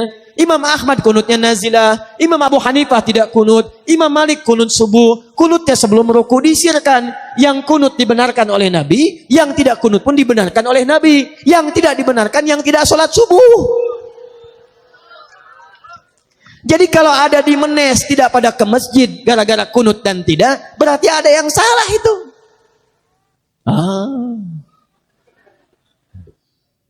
Betul? Makanya kalau orang sholat itu tidak akan lisannya dipakai mencela oleh orang lain. Tidak akan dipakai untuk maksiat kaki. Orang sholat, kaki berjalan pada yang baik-baik. Quran surah ke-25, ayat ke-63. Wa ibadur rahmanil ladzina yamshuna 'alal ardi hauna. Hamba Allah itu, yang sholat hamba Allah. Kata Allah kalau jalan, jalannya betul-betul bagus. Jalannya sopan. Kalau pakai kendaraan tertib. Ini ke masjid, ke pengajian, jalan kebut-kebutan, pakai motor kebut. Polisi datang menunaikan tugas, prit, berhenti. Siapa? STNK? Ada Pak. SIM? Ada Pak. Tahu ada lampu merah? Tahu Pak. Kenapa melanggar? Saya tidak tahu, ada Bapak. Padahal sholat, ada yang salah dalam sholatnya. Jadi kalau orang sholat itu pasti jadi baik. Rukun. Kalau ada orang sholat dalam kehidupan masih bermasalah dengan tetangganya, ada yang salah dalam sholatnya. Hati-hati Bu, hati-hati. Saya tunjuk ibu karena pernah zaman Nabi, ada perempuan rajin sholat, rajin berpuasa, tapi diadukan oleh tetangganya kepada Nabi. Kata Nabi, hiya finnar. Kalau tidak tobat, dia masuk neraka. Kenapa? Karena dia rajin mencela tetangganya. Rajin salat, rajin puasa, rajin mencela. Buka hadis Muslim, nomor hadis 5611. Riwayat sahabat Abu Hurairah radhiyallahu taala anhu. Oleh Nabi disebut orang muflis, bangkrut. Atadrunal muflis, kata Nabi, tahukah kalian orang yang bangkrut itu? Qalu ya Rasulullah, al-muflisu fina ma la dirham lahu wa la mata'. Ya Rasulullah, yang kami tahu orang bangkrut itu yang tidak punya uang sepeser pun, sudah tidak punya aset sedikit pun. Kata Nabi, bukan itu. Al-muflisu min ummati. Orang bangkrut dari umatku itu. Perhatikan bahasa Nabinya. Bukan umat Nabi Musa, bukan umat Nabi Isa, tapi kata Nabi umatku. Ada orang yang ngaku umat Nabi Muhammad, di dunianya sholat, di dunianya puasa, tapi kata Nabi bangkrut pahalanya. Ya'ti yaumal qiyamati bi sholatin. Datang di hari kiamat dengan pahala sholat yang banyak. Dirajin sholatnya. Sholat sunnah dikerjakan, tahajud dikerjakan, Masya Allah. Belum subuh sudah nunggu di masjid. Wasyamin, puasa rajin. Puasa Daud, puasa Senin, Kamis, Ayyamul Bid. Wa zakatin, zakat tidak tertunda. Maaf. Wa ya'ti qad syatama hadza. Cuman sayang, dia juga rajin mencela orang lain. Rajin salat, rajin mencela. Wa qadzafa hadza, rajin menuduh orang lain. Wa akala mala hadza, rajin mengambil hak orang lain. Sekarang korupsi. Bahasa kerennya. Wa daraba hadza, senang berkelahi. Wa safaka dama hadza, ada yang menumpahkan darah dengan menyebut nama Allah. Tembak orang lain, Allahu Akbar. Bom orang lain, Allahu Akbar. Tanpa dengan kaidah yang dibenarkan. Kalau ada yang seperti itu, rajin salat, rajin mencela, lihat kalimatnya. Tu'khadhu hadza min hasanati wa hadza min hasanatihi. Diambil pahala salatnya, dipertemukan dengan dosa celaannya. Di kalau bahasa singkatnya, kalau ada orang salat kemudian mencela, maka pahala salatnya ditransfer kepada yang dicela itu. Bapak keluar dari salat, atau sekarang ibu sedang pengajian. Baru selesai salat, begitu selesai ngaji membicarakan orang lain, lihat tuh dia tuh. Kayaknya belum jadi ahli surga ya? Iya. Gak seperti kita. Itu saat membicarakan ibu itu, pahala taklim ibu pindah langsung kepada yang dibicarakan. Saya tidak, Ustaz. Alhamdulillah, tidak seperti ibu itu tuh. Sama. Tuh. Pindah. Jadi kalau orang sholatnya benar, maaf, rajin datang ke pengajian, ada di majlis ilmu, maka 5 hal ini akan didapatkan. Mudah hidupnya, tenang hatinya, doa cepat dikabulkan, sukses dalam kehidupan, dan baik dalam perilakunya. Ayat spesifik tentang ini langsung diturunkan di Quran surah ke-29 ayat ke-45. Innas sholata tanha. Sumber keburukan cuma 2. Kalau tidak fahsya, itu mungkar. Fahsya keburukan yang datang lewat syahwat. Pornografi, porno aksi, LGBT. Tuh.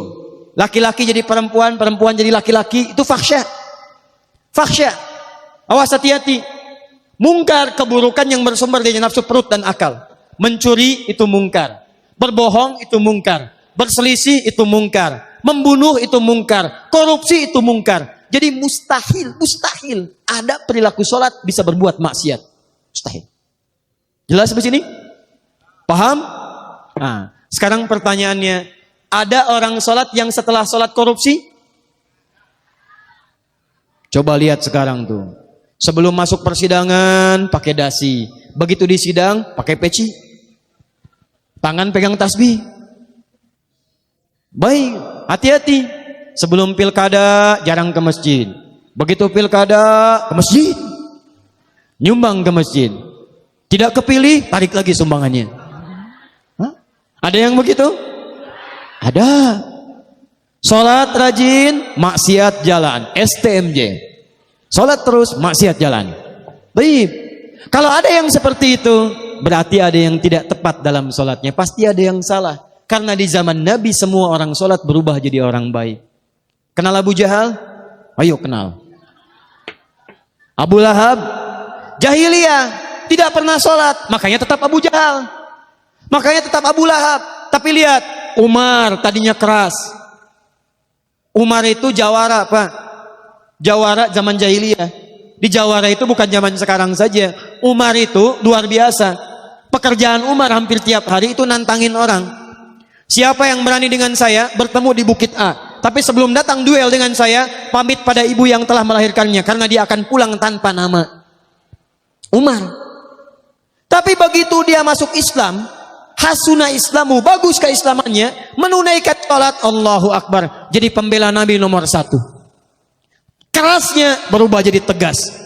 Jauhnya berubah jadi perhatian. Semua orang-orang yang masuk Islam, zaman jahiliyah. Jahiliyah kenapa disebut jahiliyah? Karena tidak kenal dengan kebaikan. Mabuk tiap hari Pak. Jadi kalau ada yang sekarang mabuk, dia ketinggalan zaman, telat. Karena orang jahiliyah sudah duluan mabuk. Jadi kalau di Menes masih ada yang mabuk, sampaikan pada orang itu, kamu telat. Kamu ketinggalan zaman. Karena zaman jahiliyah sudah ada yang mabuk. Kalau sekarang ada zaman orang masih berkelahi, senang tawuran, senang bertengkar, itu ketinggalan zaman. Zaman jahiliyah hampir tiap jam Pak. Hampir tiap menit. Tapi hebatnya, diutus Nabi, diajarkan sholat. Yang tadinya mencela berubah mencinta. Yang memukul jadi merangkul. Yang jauh jadi dekat. Maaf, yang baragajul jadi baiknya luar biasa. Semua kemudian berubah jadi nilai-nilai kebaikan. Dengan apa? Salat. Karena itulah amalan pertama yang diturunkan oleh Allah kepada Nabi dan umatnya. Itu bukan zakat, bukan puasa, bukan haji. Tapi salat. Pertanyaannya, maaf, salat subuh berapa rakaat zaman Nabi? Zaman Nabi? Tidak tahu. Allahu Akbar. Salat subuh berapa rakaat zaman Nabi? 2. Baik. Salat maghrib? Salat asar? Salat isya? Salat zuhur? Baik. Zaman sekarang berapa rakaat salat subuh? 2. Salat maghrib? Salat isya? Jadi rakaatnya berubah tidak? Zaman Nabi takbirnya kalimatnya apa? Zaman sekarang? Allahu Akbar. Salamnya apa? Assalamualaikum. Zaman sekarang? Baik, sholatnya sama, rakaatnya sama, bacaannya sama. Pertanyaannya kenapa hasilnya beda? Zaman dulu orang sholat jadi baik. Kenapa zaman sekarang orang sholat jadi keluar dari kebaikan? Berarti ada cara yang tidak tepat dalam menunaikannya. Abdurrahman bin Auf, itu modalnya pakaian Pak. Diajarkan sholat, praktek sholat, Allahu Akbar. Tiba-tiba, begitu dipraktekkan makna sholat 3 bulan jadi orang paling kaya di Madinah. Setahun nomor 1 paling kaya. Kapaknya terbuat dari emas. Nah sekarang apa rahasianya bagaimana seseorang dengan sholatnya bisa mendapatkan 5 kemuliaan ini? Sukses, tenang, doa dikabulkan, jadi orang baik, dan dekat dengan Allah subhanahu wa ta'ala. Disinilah kita akan baru memulai pengajian kita siang hari ini. Jadi ini baru dimulai ini ya. Boleh minum sebentar? Alhamdulillah. Jarang-jarang saya. Bismillah. 30 menit ya. Siap insya Allah? Baik. Kalau ada orang sholat tidak mendapatkan 5 hal ini, maka Al-Quran mengatakan cuma 2 penyebabnya. 1, besar kemungkinan orang sholat ini tidak khusyuk menunaikan sholatnya. Dalilnya Quran surah kedua ayat 45 sampai 46. 2, maaf. Besar kemungkinan kata Al-Quran, orang sholat ini tidak paham, tidak mengerti apa yang dibaca dan dilakukan dalam sholatnya. Takbir tapi tidak paham bacaan takbir. Sujud tidak mengerti kenapa mesti sujud. Karena ternyata Bapak Ibu sekalian, mohon maaf, semua bacaan dan gerakan sholat itu ada artinya. Jadi kita bukan cuma bergerak dari mulai ngangkat takbir sampai salam. Ini ngangkat ada maknanya Pak. Dan Nabi mengajarkan itu. Makanya diatur posisi tangan, kenapa sejajar dengan bahu hadwaman kibaihi. Di Al-Bukhari sama dengan di Muslim nomor hadis 319. Di Al-Bukhari nomor hadis 711. Kemudian ada yang sejajar dengan daun telinga. Di An-Nasai nomor hadis 1101. Kenapa bacaannya Allahu Akbar? Abu Dawud nomor hadis 857. Kenapa tangannya disimpan yang kanan menutup punggung yang kiri? Ini ada maknanya. An-Nasai nomor hadis 866. Kenapa bacaan doa iftitahnya ada sampai dengan 11 doa? Ada yang Allahumma ba'id, ada yang wajjahtu, ada yang bacaan singkat, dan seterusnya. Kenapa rukunya sampai sejajar dari ujung kepala sampai dengan bagian belakang tubuh? Semua ternyata ada maknanya. Nah, kebanyakan orang sholat, kata para ulama, saat belajar tentang sholat itu, hanya belajar bacaan dan cara sholatnya saja, tapi tidak memahami tentang makna sholatnya. Silahkan kalau ditanya bagaimana bacaan takbir, Allahu Akbar. Bagaimana tangannya? Angkat sejajar dengan bahu. Tapi ketika ditanya kenapa tangannya diangkat, apa maknanya? Hampir orang sholat tidak memahami tentang pemaknaan makna-makna gerakan dan bacaan sholat. Karena itu hari ini kita akan bahas 1 saja. Karena kalau saya bahas ini ada 23 bab, 23 pasal. 1 bahasan bisa 2 jam. Ya, jadi sekarang kita akan ambil 1 bagian saja. Kita ambil contoh bagaimana petunjuk sholat yang diajarkan oleh Nabi SAW. Babnya dari mulai takbir sampai dengan salam. Itu nanti bisa dilihat di tayangan Akhir TV. Untuk hari ini kita akan ambil 1 bagian saja. Contoh. Yuk kita lihat pelan-pelan sini. Ini belajar sederhana ya. Sederhana belajarnya, tapi maknanya sangat dalam. Saya mulai dari berdiri. Ini. Lihat baik-baik. Saya cukupkan sampai sini, nanti di sini kita selesai. Kemudian kita coba praktekkan dengan baik. Fokus ini. Hadis riwayat Abu Daud, nomor hadis 857. Saya tuliskan hadisnya dulu. Satu kita ambil di Al-Bukhari dulu. Ini juga ada di hadis Muslim.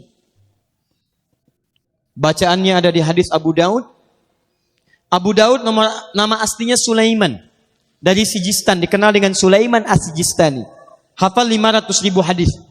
500.000 hadis itu dengan isinya, dengan sanadnya.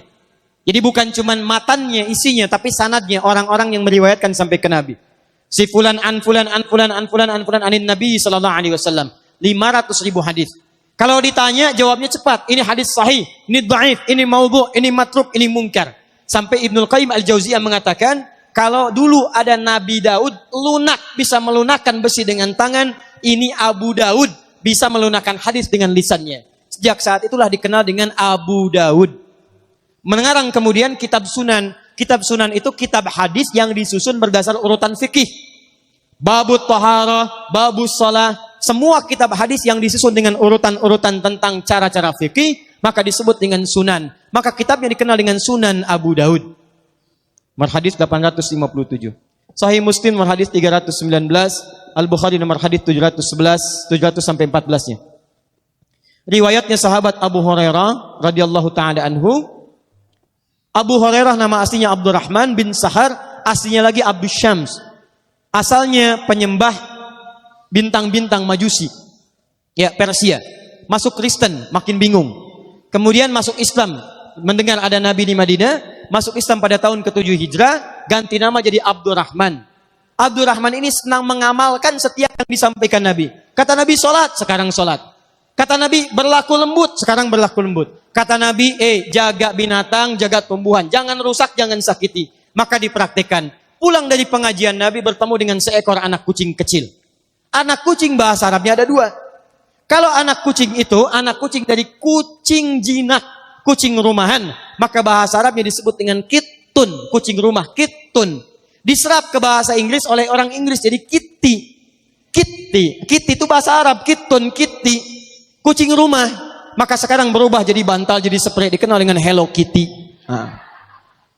Nah itu banyak Pak, bahasa Inggris dari bahasa Arab. Sugar, gula, dari bahasa Inggris. Dari bahasa Arab, sukar. Sukar, gula. Apalagi bahasa Indonesia, ya, bahasa Sunda. Bahasa Sunda itu banyak diserap dari bahasa Arab. Beteng, batnun. Ya, dari bahasa Arab, punduk, ya. Ada hadis palsu, riwayat orang Sunda, mungkin orang Menes ini, dengan orang Jawa. Bergabung dua-duanya untuk menunjukkan begitu gampangnya bikin hadis palsu. Ya, afdalu dahri bi faisil laili, kucifa wa kulifa wa ubina hatta karusa udanguhu. Fa idza bukhila faduriba funuquhu hatta utiha. Rawahu Syaikhan. Diriwayatkan oleh 2 orang syekh, 2 orang sepuh. Afdalu dahri, dahar yang paling afdal, bi faisil laili, dengan pais lele. Kucifa, kasih kecap sedikit, wa kulifa, tambahkan kerupuk. Hatta karusa udanguhu, sehingga terasa udangnya. Fa idza bukhila, apabila kebehelan, kaselek, faduriba unuquhu, pukul punduknya 3 kali, hatta utiha, sampai utah. Rawahu Syaikhan, diriwayatkan oleh 2 orang sepuh. Tuh, orang Sunda. Hadis palsu. Nah ini. Nah, itu kucing jinak. Kalau kucingnya kucing liar, maka orang Arab menyebutnya dengan hurratun, hurrah. Haknya H besar. Hurratun, kucing liar. Anaknya disebut dengan Hurairah, anak kucing liar. Satu kali pulang dari pengajian Nabi, menemukan seekor anak kucing liar, kehilangan induknya, dicari-cari. Meong, meong, meong, meong, meong, meong, tidak ada induknya. Dipraktekkan hadis Nabi, diambil anak kucingnya, dirawat oleh beliau. Malam diberikan selimut supaya tidak kedinginan. Lapar disuapi, kemana-mana dibawa, dimasukkan jubahnya. Satu ketika jalan berpapasan dengan Nabi, keluar anak kucingnya. Begitu keluar kata Nabi, anta Abu Hurairah, kamu bapaknya anak kucing kecil. Tidak ada yang paling sayang pada anak kucing. Makan bawa anak kucing, mau tidur dengan anak kucing, ke pengajian bawa anak kucing. Tidak ada yang paling sayang pada anak kucing seperti bapak sayang pada anaknya kecuali kamu. Bapak bahasa Arabnya Abu, anak kucing liar Hurairah, maka dikenalah dengan Abu Hurairah. Ada bapak ke sawah bawa anak kucing, ke kebun bawa anak kucing, ibu arisan bawa anak kucing. Masya Allah. Maka sekarang tidak ada lagi Abu Hurairah, tapi Ummu Hurairah belum ada, Bu. Ya, kalau berminat silahkan. Abu Hurairah masuk Islam 7 Hijriah, 7 tahun Nabi di Madinah. Bagus keislamannya dan hidupnya diwakafkan untuk belajar kepada Nabi SAW dan mengamalkan isi hadis Nabi. Wafat Nabi 3 tahun setelah itu sudah hafal 7.000 hadis dalam 3 tahun. Di antara hadis yang dihafalkan, ini yang diriwayatkan pada kita tentang cara memulai sholat, seperti apa berdiri dalam sholat. Hadis ini diriwayatkan oleh sahabat Abu Hurairah, mengisahkan tentang seorang sahabat bernama Khalad bin Rafi Az-Zuraiqi. Khalad bin Rafi Az-Zuraiqi. Kisahnya disebutkan juga di kitab Subulus Salam, di kitab salat, kalau sama cetakan dengan saya, di jilid yang kedua, di halaman 39, paling kanan di paragraf yang kedua. Baik, perhatikan baik-baik, fokus. Qala, beliau menyampaikan, haddatsana, ja'a rajulun ila Nabi sallallahu alaihi wasallam. Datang seorang lelaki pada Nabi sallallahu alaihi wasallam, wa huwa Khalad bin Rafi Az-Zuraiqi. Namanya Khalad bin Rafi Az-Zuraiqi. Fadakhala ila al-Masjid Nabawi, maka dia masuk ke Masjid Nabi. Fa shalla bi jambin Nabi sallallahu alaihi wasallam. Maka kemudian dia salat di samping Nabi sallallahu alaihi wasallam. Jadi dia masuk ke Masjid Nabi, sekarang Masjid Nabawi. Misal Nabi sedang salat di sisi ini, dia salat di pinggir Nabi sallallahu alaihi wasallam. Falamma sallama yaminan wa syamala, tatkala selesai salam ke kanan dan ke kiri, thumma atan nabiyya sallallahu alaihi wasallam, dia mendatangi Nabi sallallahu alaihi wasallam, datang kepada Nabi. Assalamu alayka ya ayyuhan nabi. Assalamualaikum warahmatullahi wabarakatuh, kata orang ini. Kata Nabi, wa alaikassalam warahmatullahi wabarakatuh. Irji' salli fa innaka lam tusalli. Waalaikumsalam, kata Nabi, cuman balik lagi salat, kamu belum salat. Padahal sudah selesai salam. Fa'ada salatahu 3 marat. Maka dia mengulang salatnya sampai 3 kali. Salat lagi. Faqala lahu Nabi sallallahu alaihi wasallam mithla makana. Tapi Nabi tetap mengulang kalimatnya, kamu balik lagi salat, kamu belum salat. Kata orang ini, ya Rasulullah, ma uhsinu ghairah. Ya Rasulullah, saya tidak tahu lagi seperti apa saya mesti salat. Yang saya tahu seperti ini salatnya. Alimni, tolong ajarkan saya. Bapak Ibu bayangkan, sahabat Nabi tinggal di masa Nabi, sholat di masjid Nabi, di dekat Nabi. Begitu selesai sholat, kata Nabi, kamu belum sholat karena sholat kamu belum benar. Kemudian dia minta pada Nabi, ya Allah, saya merasa belum benar, tolong ajarkan pada saya. Masih mau belajar, sahabat Nabi mau belajar. Ini ada orang, tapi bukan di Rengat, bukan di Menes. Bukan sahabat Nabi, jauh dari Nabi, sholat tidak di masjid Nabi, merasa sholatnya sudah benar. Ada majlis taklim, ustadznya datang sendiri, Masya Allah, bawa kamera sendiri, nulis sendiri, ngapus sendiri, bawa mushaf sendiri, sudah datang sendiri, masih belum mau belajar juga. Maka dengan cara apa lagi mesti diajarkan? Tapi pelajaran yang paling pentingnya, setelah kemudian, awas hati-hati, ada sahabat Nabi, sholatnya belum benar, oleh Nabi dikatakan kamu belum sholat. Kamu belum sholat. Jadi kalau ada kita sekarang bukan sahabat Nabi, setelah sholat merasa benar sholatnya, maka mesti ada yang dilihat. Kalau sholat itu tidak menghasilkan 5 keutamaan tadi. Yuk kita lihat. Alimni, tolong ajarkan saya. Kata Nabi, lihat baik-baik. 1. Idza qumta ilas sholat. Kalau kamu ingin berdiri menyempurnakan sholat. Kalimat sholat dalam Quran, dalam hadis hampir selalu diawali dengan kata aqama yuqimu. Qama yuqimu, alladzina yu'minuna bil ghaib wa yuqimunas shalah. Al-Baqarah 43, wa aqimus shalah. Lihat baik-baik, wa aqimis shalah. Quran surah 17 ayat 78, aqimis salata. Quran surah 29 ayat ke-45, utlu ma uhiya ilaika minal kitab wa aqimis shalah. Aqim, aqimu, yuqimun, itu artinya sempurna. Jadi Allah tidak menginginkan kita menunaikan salat kecuali salatnya sempurna. Bahasa tafsirnya, kalau kalimat ibadah diawali dengan kata sempurnakan, berarti ada orang yang menunaikan sholatnya tidak sempurna. Bagaimana cara menyempurnakannya? Ayo kita mulai bahasannya. Di sini kita berakhir. Kata Nabi, 1, asbighul wudu. Kalau salat kamu ingin sempurna, maka sempurnakan dulu wudunya. Awas, hati-hati Bu ya. Bu, lihat baik-baik. Kata para ahli hadis, kenapa Nabi mengajarkan wudu dulu? Padahal orang ini yang salahnya salatnya. Kenapa wudunya yang diajarkan? Kata para ahli hadis, ini menunjukkan ada kaitan antara wudu dengan salat. Kalau orang benar wudunya, pasti benar salatnya. Kalau orang wudunya salah, akan berdampak pada tidak sempurna salatnya. Silahkan ibu cek, anak ibu wudunya seperti flash, cepat, kilat. Secepat kilat, itu pasti menunjukkan salatnya bermasalah. Nah sekarang bagaimana Nabi menunjukkan wudu yang benar? Yuk kita lihat pelan-pelan. Buka Quran surah kelima ayat ke-6, paling kiri sebelah atas. Saya mau ajarkan sedikit dulu ya, nanti setelah ini kita berhenti.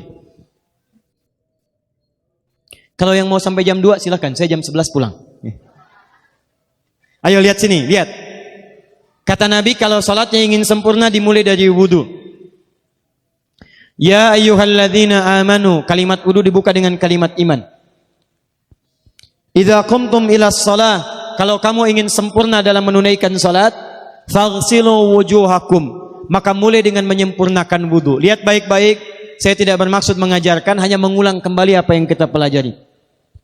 Yang pokok dalam wudu itu ada 4. Sisanya sunnah. Awas, kalau yang 4 ini tidak sempurna maka batal wudunya. 1, faghsilu wujuhakum, basuh wajahnya. Kalau disebutkan wajah dalam bab wudu, itu tidak ada yang lain kecuali bagian tampak muka. Gitu ya. Kalau yang punya jenggot, itu termasuk janggutnya di selai-selai.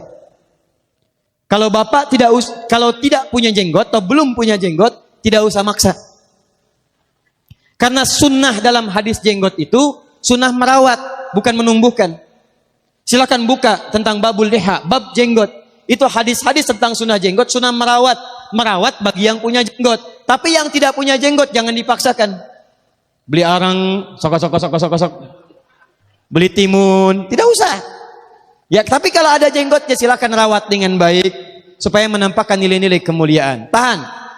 Sekarang kita mulai. Bagaimana cara berwudu yang baik? Perhatikan baik-baik. Kata Quran faghsilu, membasuh wajah, kalimat Qurannya menggunakan kata ghasala. Ghasala itu ambil airnya, tumpahkan di tempat yang dibasuh. Ambil airnya, tumpahkan di tempat yang dibasuh. Mohon izin, tahan sebentar. Mas, sini Mas.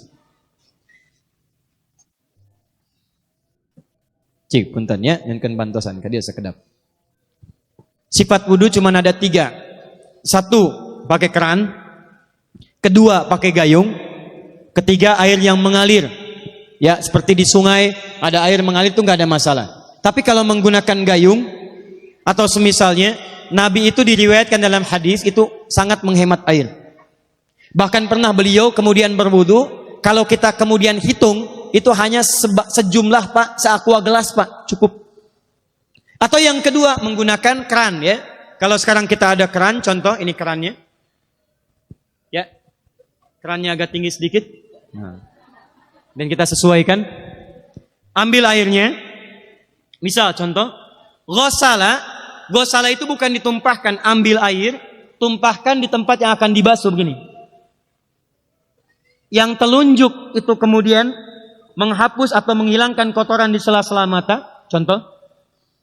Yang jempol menghilangkan kotoran di sela-sela telinga bagian belakang di sini. Ya. Jadi kalau misalnya saya mulai ambil airnya, kemudian saya tumpahkan di sini, yang telunjuk membersihkan di jari-jari di sini, di sela-sela mata. Yang jempol kemudian membersihkan di sela-sela di bawah telinga sini. Kemudian di selesai. 1. Tahan sebentar ya, ini praktek dulu sebentar. 2. Wa aidiakum ilal marafiq, ini yang sering keliru. Dan tangan sampai siku. Ingat, tangan bahasa Arabnya yadun. Tapi dalam ibadah itu selalu diberikan batas. Misal, ini kafun. Ini asabi'. Ini sampai sini rusghun. Sampai sini, Bapak Ibu sekalian, ini namanya mirfaq, jamannya marafiq. Sampai sini katif. Dari sini ke sini itu yad, tangan. Dalam bab salat, bab wudu, bab ibadah, tidak pernah Al-Quran dan hadis menyebutkan tangan kecuali diberikan batasnya. Contoh, kita saat akan takbir, Allahu Akbar. Lihat An-Nasai nomor hadis 886. Kata Nabi, fawada'a kaffahul yumna. Maka orang salat itu meletakkan telapak tangan yang kanannya alal yusra, di punggung yang kirinya. Jadi begitu takbir, Allahu Akbar, yang kanan meletakkan di punggung kiri. Apa batas meletakkannya? Cuman sampai 3. 1, yang telapak ke punggung begini, jadi boleh begini. Yang kedua, pergelangan ketemu pergelangan begini. Rusgun ala rusgin. Jadi begitu takbir, Allahu Akbar, ini boleh. Tapi nggak usah diukur Pak ya, jangan telat. Allah. Pas, cepat. Boleh nanti lebih sedikit ke sini. Yang tidak boleh, awas, ini dilarang dalam hadis. Yang tidak boleh kata Nabi, jangan engkau bersedekap seperti orang sombong. Kata para ulama bagaimana? Ketika tangannya bertemu dengan mirfaknya begini. Nah ini awas, sedekap yang dilarang, hati-hati. Kadang-kadang ada orang menes ke puncak subuh-subuh sholatnya begini. Ya, awas nih. Cuman 3, kalau tidak begini, begini, atau begini. Dan saat mengangkat itu cepat Pak. Hadisnya cepat. Fawado'a. Fa itu di ilmu nahu harfu atfin rabitin baina syai'aini bila hudud. Huruf yang menyambungkan dua peristiwa tanpa jeda, cepat. Jadi antara mengangkat dengan meletakkan langsung angkat Allahu Akbar. Tidak ada gerakan lain. Maaf, saya tidak bermaksud menyalahkan. Saya alhamdulillah ada koleksi 1235 kitab hadis. Saya mencari gerakan dari ngangkat ke meletakkan begini, tidak menemukan gerakan lain. Karena itu jangankan hadis-hadis yang sahih, di kitab hadis palsu pun pemalsu hadis tidak tertarik memalsukan hadis ini. Saking jelas, jadi saat mengangkat langsung begini. Kenapa saya penting terangkan? Karena ada sebagian saudara-saudara kita merasa tidak enak, Ustadz, kalau saya takbir masa kiri duluan, sedangkan kiri kurang bagus, yang bagus kanan. Saya mah pengennya begini aja lah. Begitu takbir, kanan duluan, baru tutup dengan kiri. Jadi begitu diangkat, Allah, kanan masuk, kiri begini, tutup. Kadang-kadang kaki naik dikit. Nah itu maaf, saya tidak bermaksud menyalahkan, tapi saya belum menemukan hadisnya. Dan pemalsu hadis pun tidak tertarik memalsukan hadis ini, karena saking jelasnya, angkat, tutup. Jelas ya? Nah sekarang lihat sini. Dalam bab wudu, bahasa Qur'annya mengatakan, wa aidiakum ilal marafiq, dari tangan sampai siku. Ila dalam ilmu nahu harful ghayah, huruf yang menunjuk pada tujuan, batas dari ke. Ana minal an sa'adhab min Menes ila Bekasi. Saya setelah ini akan pergi dari Menes ke Bekasi. Jadi saya berangkat dari mana? Menes. Tujuannya kemana? Bekasi. Tujuan dalam bahasa Arab menggunakan ila, harfu ghoyah, dari Menes ke Bekasi. Menes ila Bekasi. Dalam wudu, lihat, aidiakum ilal marafiq, ila sampai siku, bukan dari siku ke tangan. Jadi saat kita mengambil air wudu, ambil airnya, tumpahkan dari sini ilal marafiq sampai ke siku ke sini. Balikan lagi ke depan. Jadi bukan kerannya dibeginikan, sikunya dibeginikan, takut, bukan. Jadi bukan siku diteruskan ke bawah. Yang tepat itu ambil airnya, kemudian basuh dari sini sampai dengan ke sikunya. Hati-hati, ini ada maknanya. Dan jika benar di hadis Muslim, jika orang wudunya benar seperti ini, maka bersamaan dengan jatuhnya air wudu itu, jatuh pula dosa-dosa dan kotoran yang melekat pada anggota tubuhnya. Tidak cukup dengan amin, nanti kita lihat dulu. Teruskan, saya baru caranya dulu nih. Awas. 3. Wamsahu biru'usikum. Wamsahu, lihat. Untuk wajah pakai gosala, basuh. Tangan gosala, basuh. Tapi ketika berpindah pada yang ketiga, wamsahu, berubah jadi masaha. Tahan sebentar ya. Cik calik. Duduk sini aja. Lihat sini. Ya, pilih. Duduk di sini atau ngapus. Sudahlah.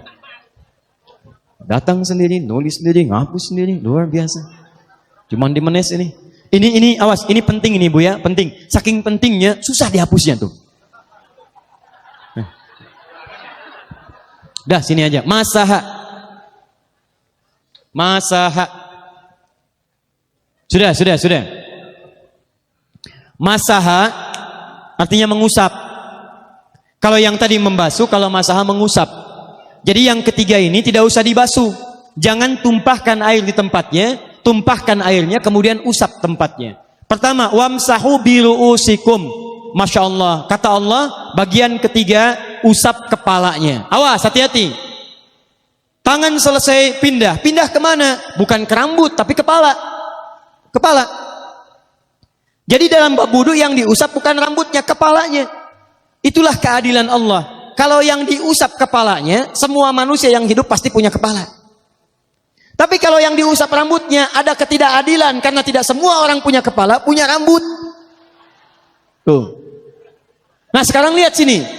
Ketika kita diminta mengusap kepala, bahasanya masaha. Masaha itu begini. Ini saya punten. Bismillah. Ini ya.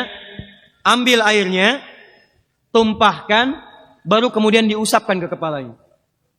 Paham ya? Kalau yang gosala, ambil, tumpahkan di tempat yang akan dibasuh. Tapi kalau masaha, hati-hati. Ambil airnya, tumpahkan, baru diusap. Jadi bukan diambil air, tumpahkan di kepala begini. Paham? Nah, tahan sebentar. Dan ini menggunakan huruf ba, Masya Allah. Ba, lihat, wajah tidak pakai ba. Tangan tidak pakai ba. Tapi khusus untuk kepala pakai ba. Wamsahu bi. Huruf ba dalam ilmu nahu. Coba dibuka yang suka ngaji. Buka kitab Bughnil Labib an Kutubil A'arib. Halaman 29 sampai dengan 59.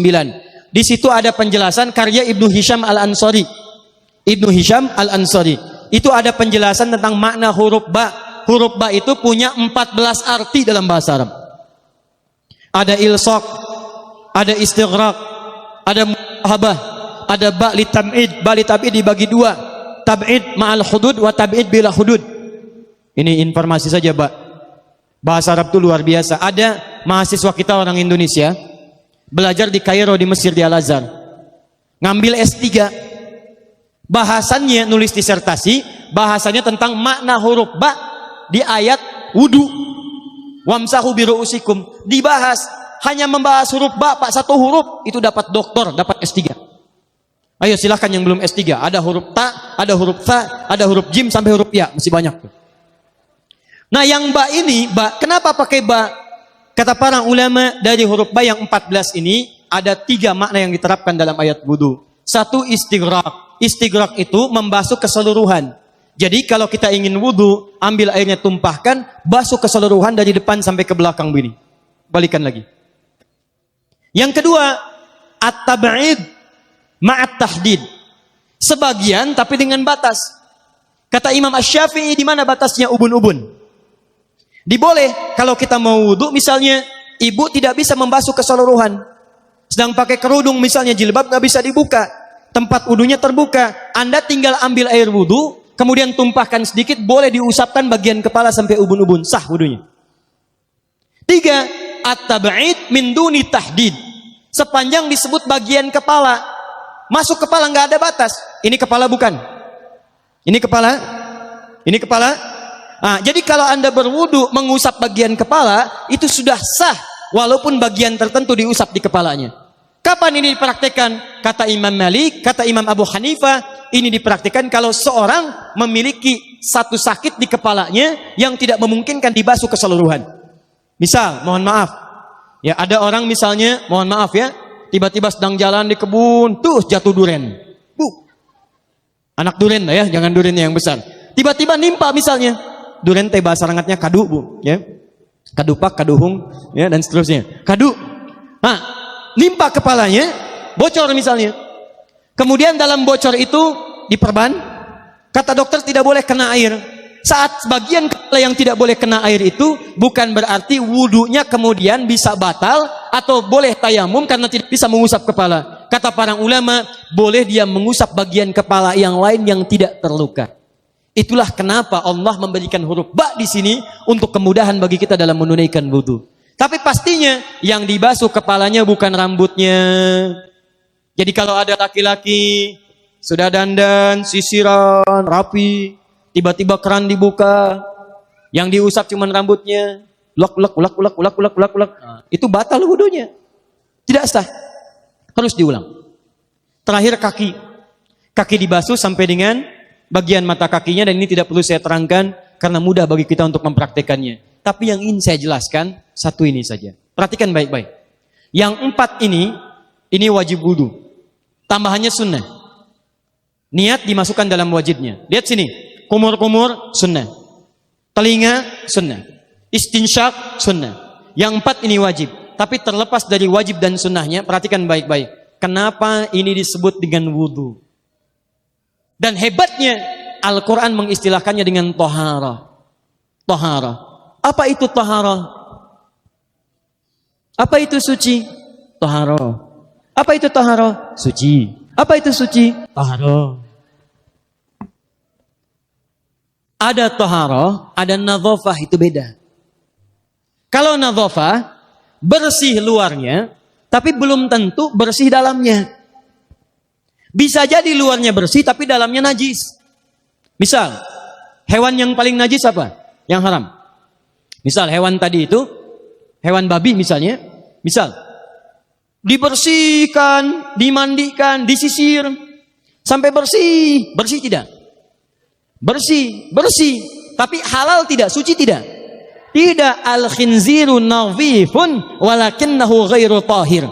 Babinya bisa bersih tapi tetap tidak halal, tidak suci dia, tetap haram, tetap najis. Paham? Tapi kalau bersih luarnya dan suci dalamnya, maka kalimatnya berubah dari nadhafah jadi tohara. Tohara. Orangnya disebut dengan tahir. Kalau rajin dikerjakan disebut dengan mutatahhir. Wudu dalam Quran disebut dengan tohara. Seakan-akan memberikan pesan, maaf, orang yang wudu itu bukan hanya bersih fisik luarnya saja. Jadi kalau orang wudunya bersih, bukan cuma wajahnya yang bersih. Kalau wudunya benar, bukan kotoran di tangan saja yang hilang. Tapi mohon maaf, fisik dalamnya itu ikut suci. Fungsi tangannya jadi bersih, fungsi wajahnya jadi bagus, fungsi lisannya jadi bagus. Makanya kata Nabi, kalau orang benar wudunya bersamaan dengan air wudu yang menetes, maka tumpahlah kotoran-kotoran di bagian fisik-fisik tubuhnya. Jadi kalau kita benar wudunya kumur-kumur, kukumur, masukkan, keluarkan, bersamaan dengan keluarnya air itu, maka kotoran-kotoran di lisan pun ikut keluar. Tangan dibasuh, bersamaan dengan dibasuhnya tangan, fungsi tangan yang kotor-kotor itu ikut hilang. Hadis Muslim. Makanya orang yang setelah selesai wudu dia berdoa, apa wudunya? Apa doa wudunya?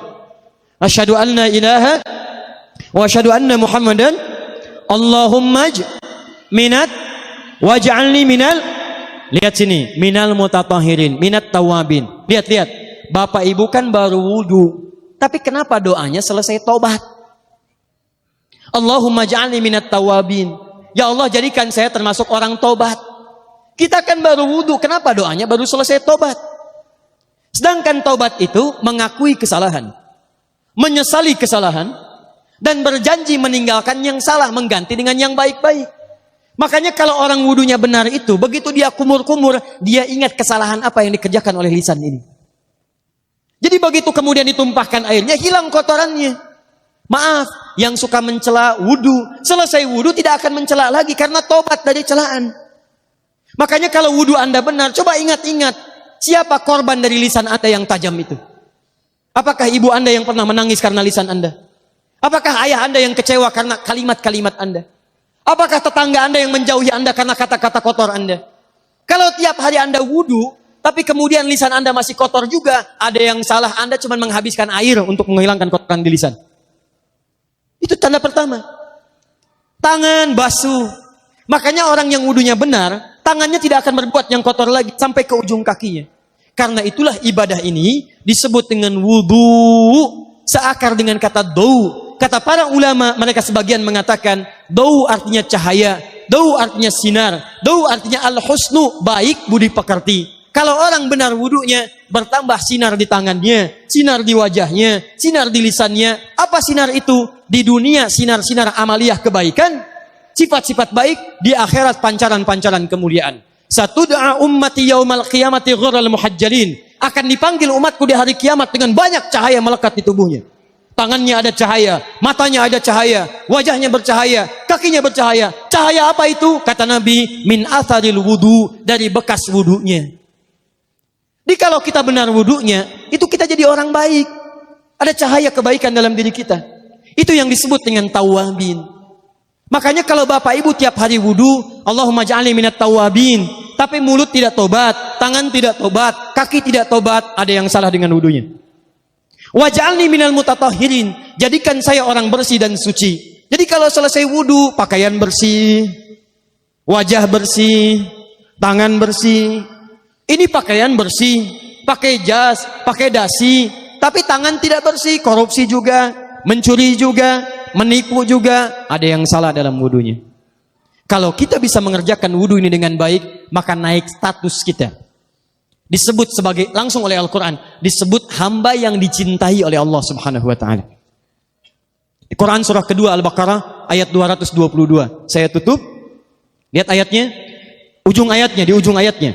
Innallaha yuhibbut tawwabina wa yuhibbul mutatahhirin. Sungguh Allah akan sangat mencintai orang-orang yang taubat dan orang-orang yang terbiasa untuk bersuci. Kita selesai wudu mengatakan Allahumma ja'alni minat tawwabin waj'alni minal mutatahhirin. Dijawab oleh Allah, innallaha yuhibbut tawwabin wa yuhibbul mutatahhirin. Karena itulah orang yang rajin wudu adalah orang-orang yang dicintai oleh Allah Subhanahu wa taala. Jadi kalau bapak ibu, maaf ya, sekarang cek. Kalau batal wudu, pengen wudu lagi. Tidak hanya saat sholat. Sekarang batal wudu, ingin wudu. Batal wudu, ingin wudu. Itu tandanya bapak ibu sedang mendapatkan cinta dari Allah Subhanahu wa ta'ala. Tapi hakikat cintanya bukan pada wudunya, tapi berubahlah orang itu menjadi baik dan dekat dengan Allah Subhanahu wa ta'ala. Nah, ini hanya sekedar contoh dalam pembukaan majlis ta'lim ini, majlis ilmu di tempat ini. Jadi saya berharap pertama, mudah-mudahan majlis ilmu yang akan diresmikan ini dengan izin Allah Subhanahu wa ta'ala bukan sekedar tempat, tapi di dalamnya ada aktivitas yang bisa mengangkat iman dan kedekatan kita dengan Allah Subhanahu wa ta'ala. Cara mengangkat iman itu dengan amal soleh. Maka tolong materi-materi yang dibahas di majlis ilmu, tolong bahas tentang pembahasan-pembahasan amal soleh. Orang tua kita sudah memulai, ada kitab taharah amal soleh, kitab salat amal soleh, kitab saum amal soleh, kitab zakat amal soleh, kitab taharah amal soleh. Tolong dibahas, dibuat kurikulum sehingga pelajaran-pelajarannya semakin terarah, jelas pelajarannya dan bisa digunakan dalam kehidupan kita. Yang terakhir, insya Allah kalau orang Islam ini benar ibadahnya, benar salatnya, benar wudunya, maka selain jadi baik, bangsa Indonesia pun, negeri kita pun akan terbantu oleh kita semua, dan insya Allah kita akan mendapatkan kejayaan di bumi pertiwi ini, menjadi bangsa dan maju dan bangsa yang terbaik insya Allah di dunia ini. Baik Bapak Ibu sekalian, saya kira mohon maaf saya tidak bisa sampai jam 12 atau jam 2 ya. Kalau yang mau jam 2 silahkan. Ini saya sudah 2 jam kurang lebih berada di panggung ini. Saya ingin simpulkan dulu.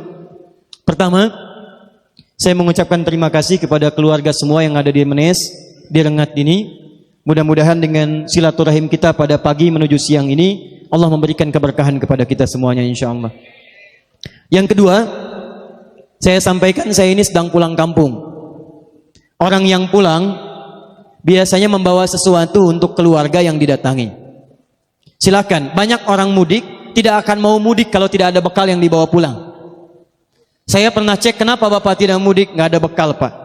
Tapi kalau punya bekal mudik, masya Allah, ada yang pakai motor, motornya bebek, bekalnya singa. Oh yo dandani, ditulisin, aku pulang, tulis karena ada yang dibawa.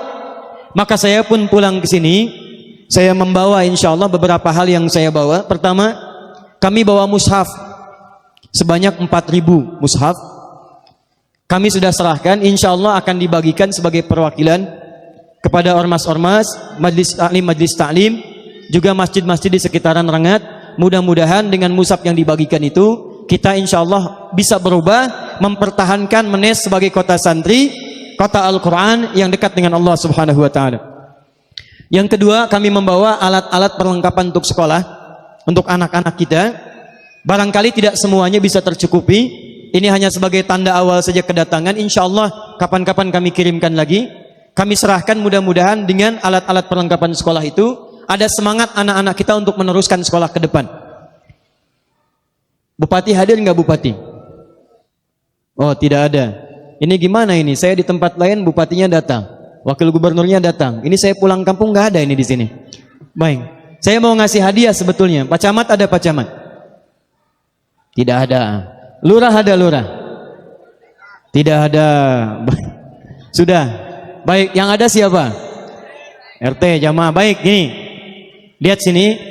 Saya ingin dulu itu dari Banten selalu ada anak-anak putra-putri kita yang menuntut ilmu sampai dengan keluar. Bahkan jadi mufti di luar atau pulang ke tempat masing-masing. Saya ingin tolong siapkan, nanti tahun depan saya akan tanya lagi, saya minta tolong siapkan anak-anak kita lulusan SMA atau sederajat pesantren, tolong yang hafal Quran, yang bisa sedikit-sedikit bahasa Arab, khususnya yang hafal Quran, khusus nanti untuk dari Banten, wilayah Menes, Pandeglang dan sekitaran, saya akan siapkan 5-10 orang, saya akan kirim ke luar negeri untuk belajar. Ya. Insyaallah nanti ada yang saya kirim ke Sudan, ada yang saya kirim ke Mesir, saya kirim ke Turki dan ke Saudi. Kalau nanti ada yang hafal Quran di sini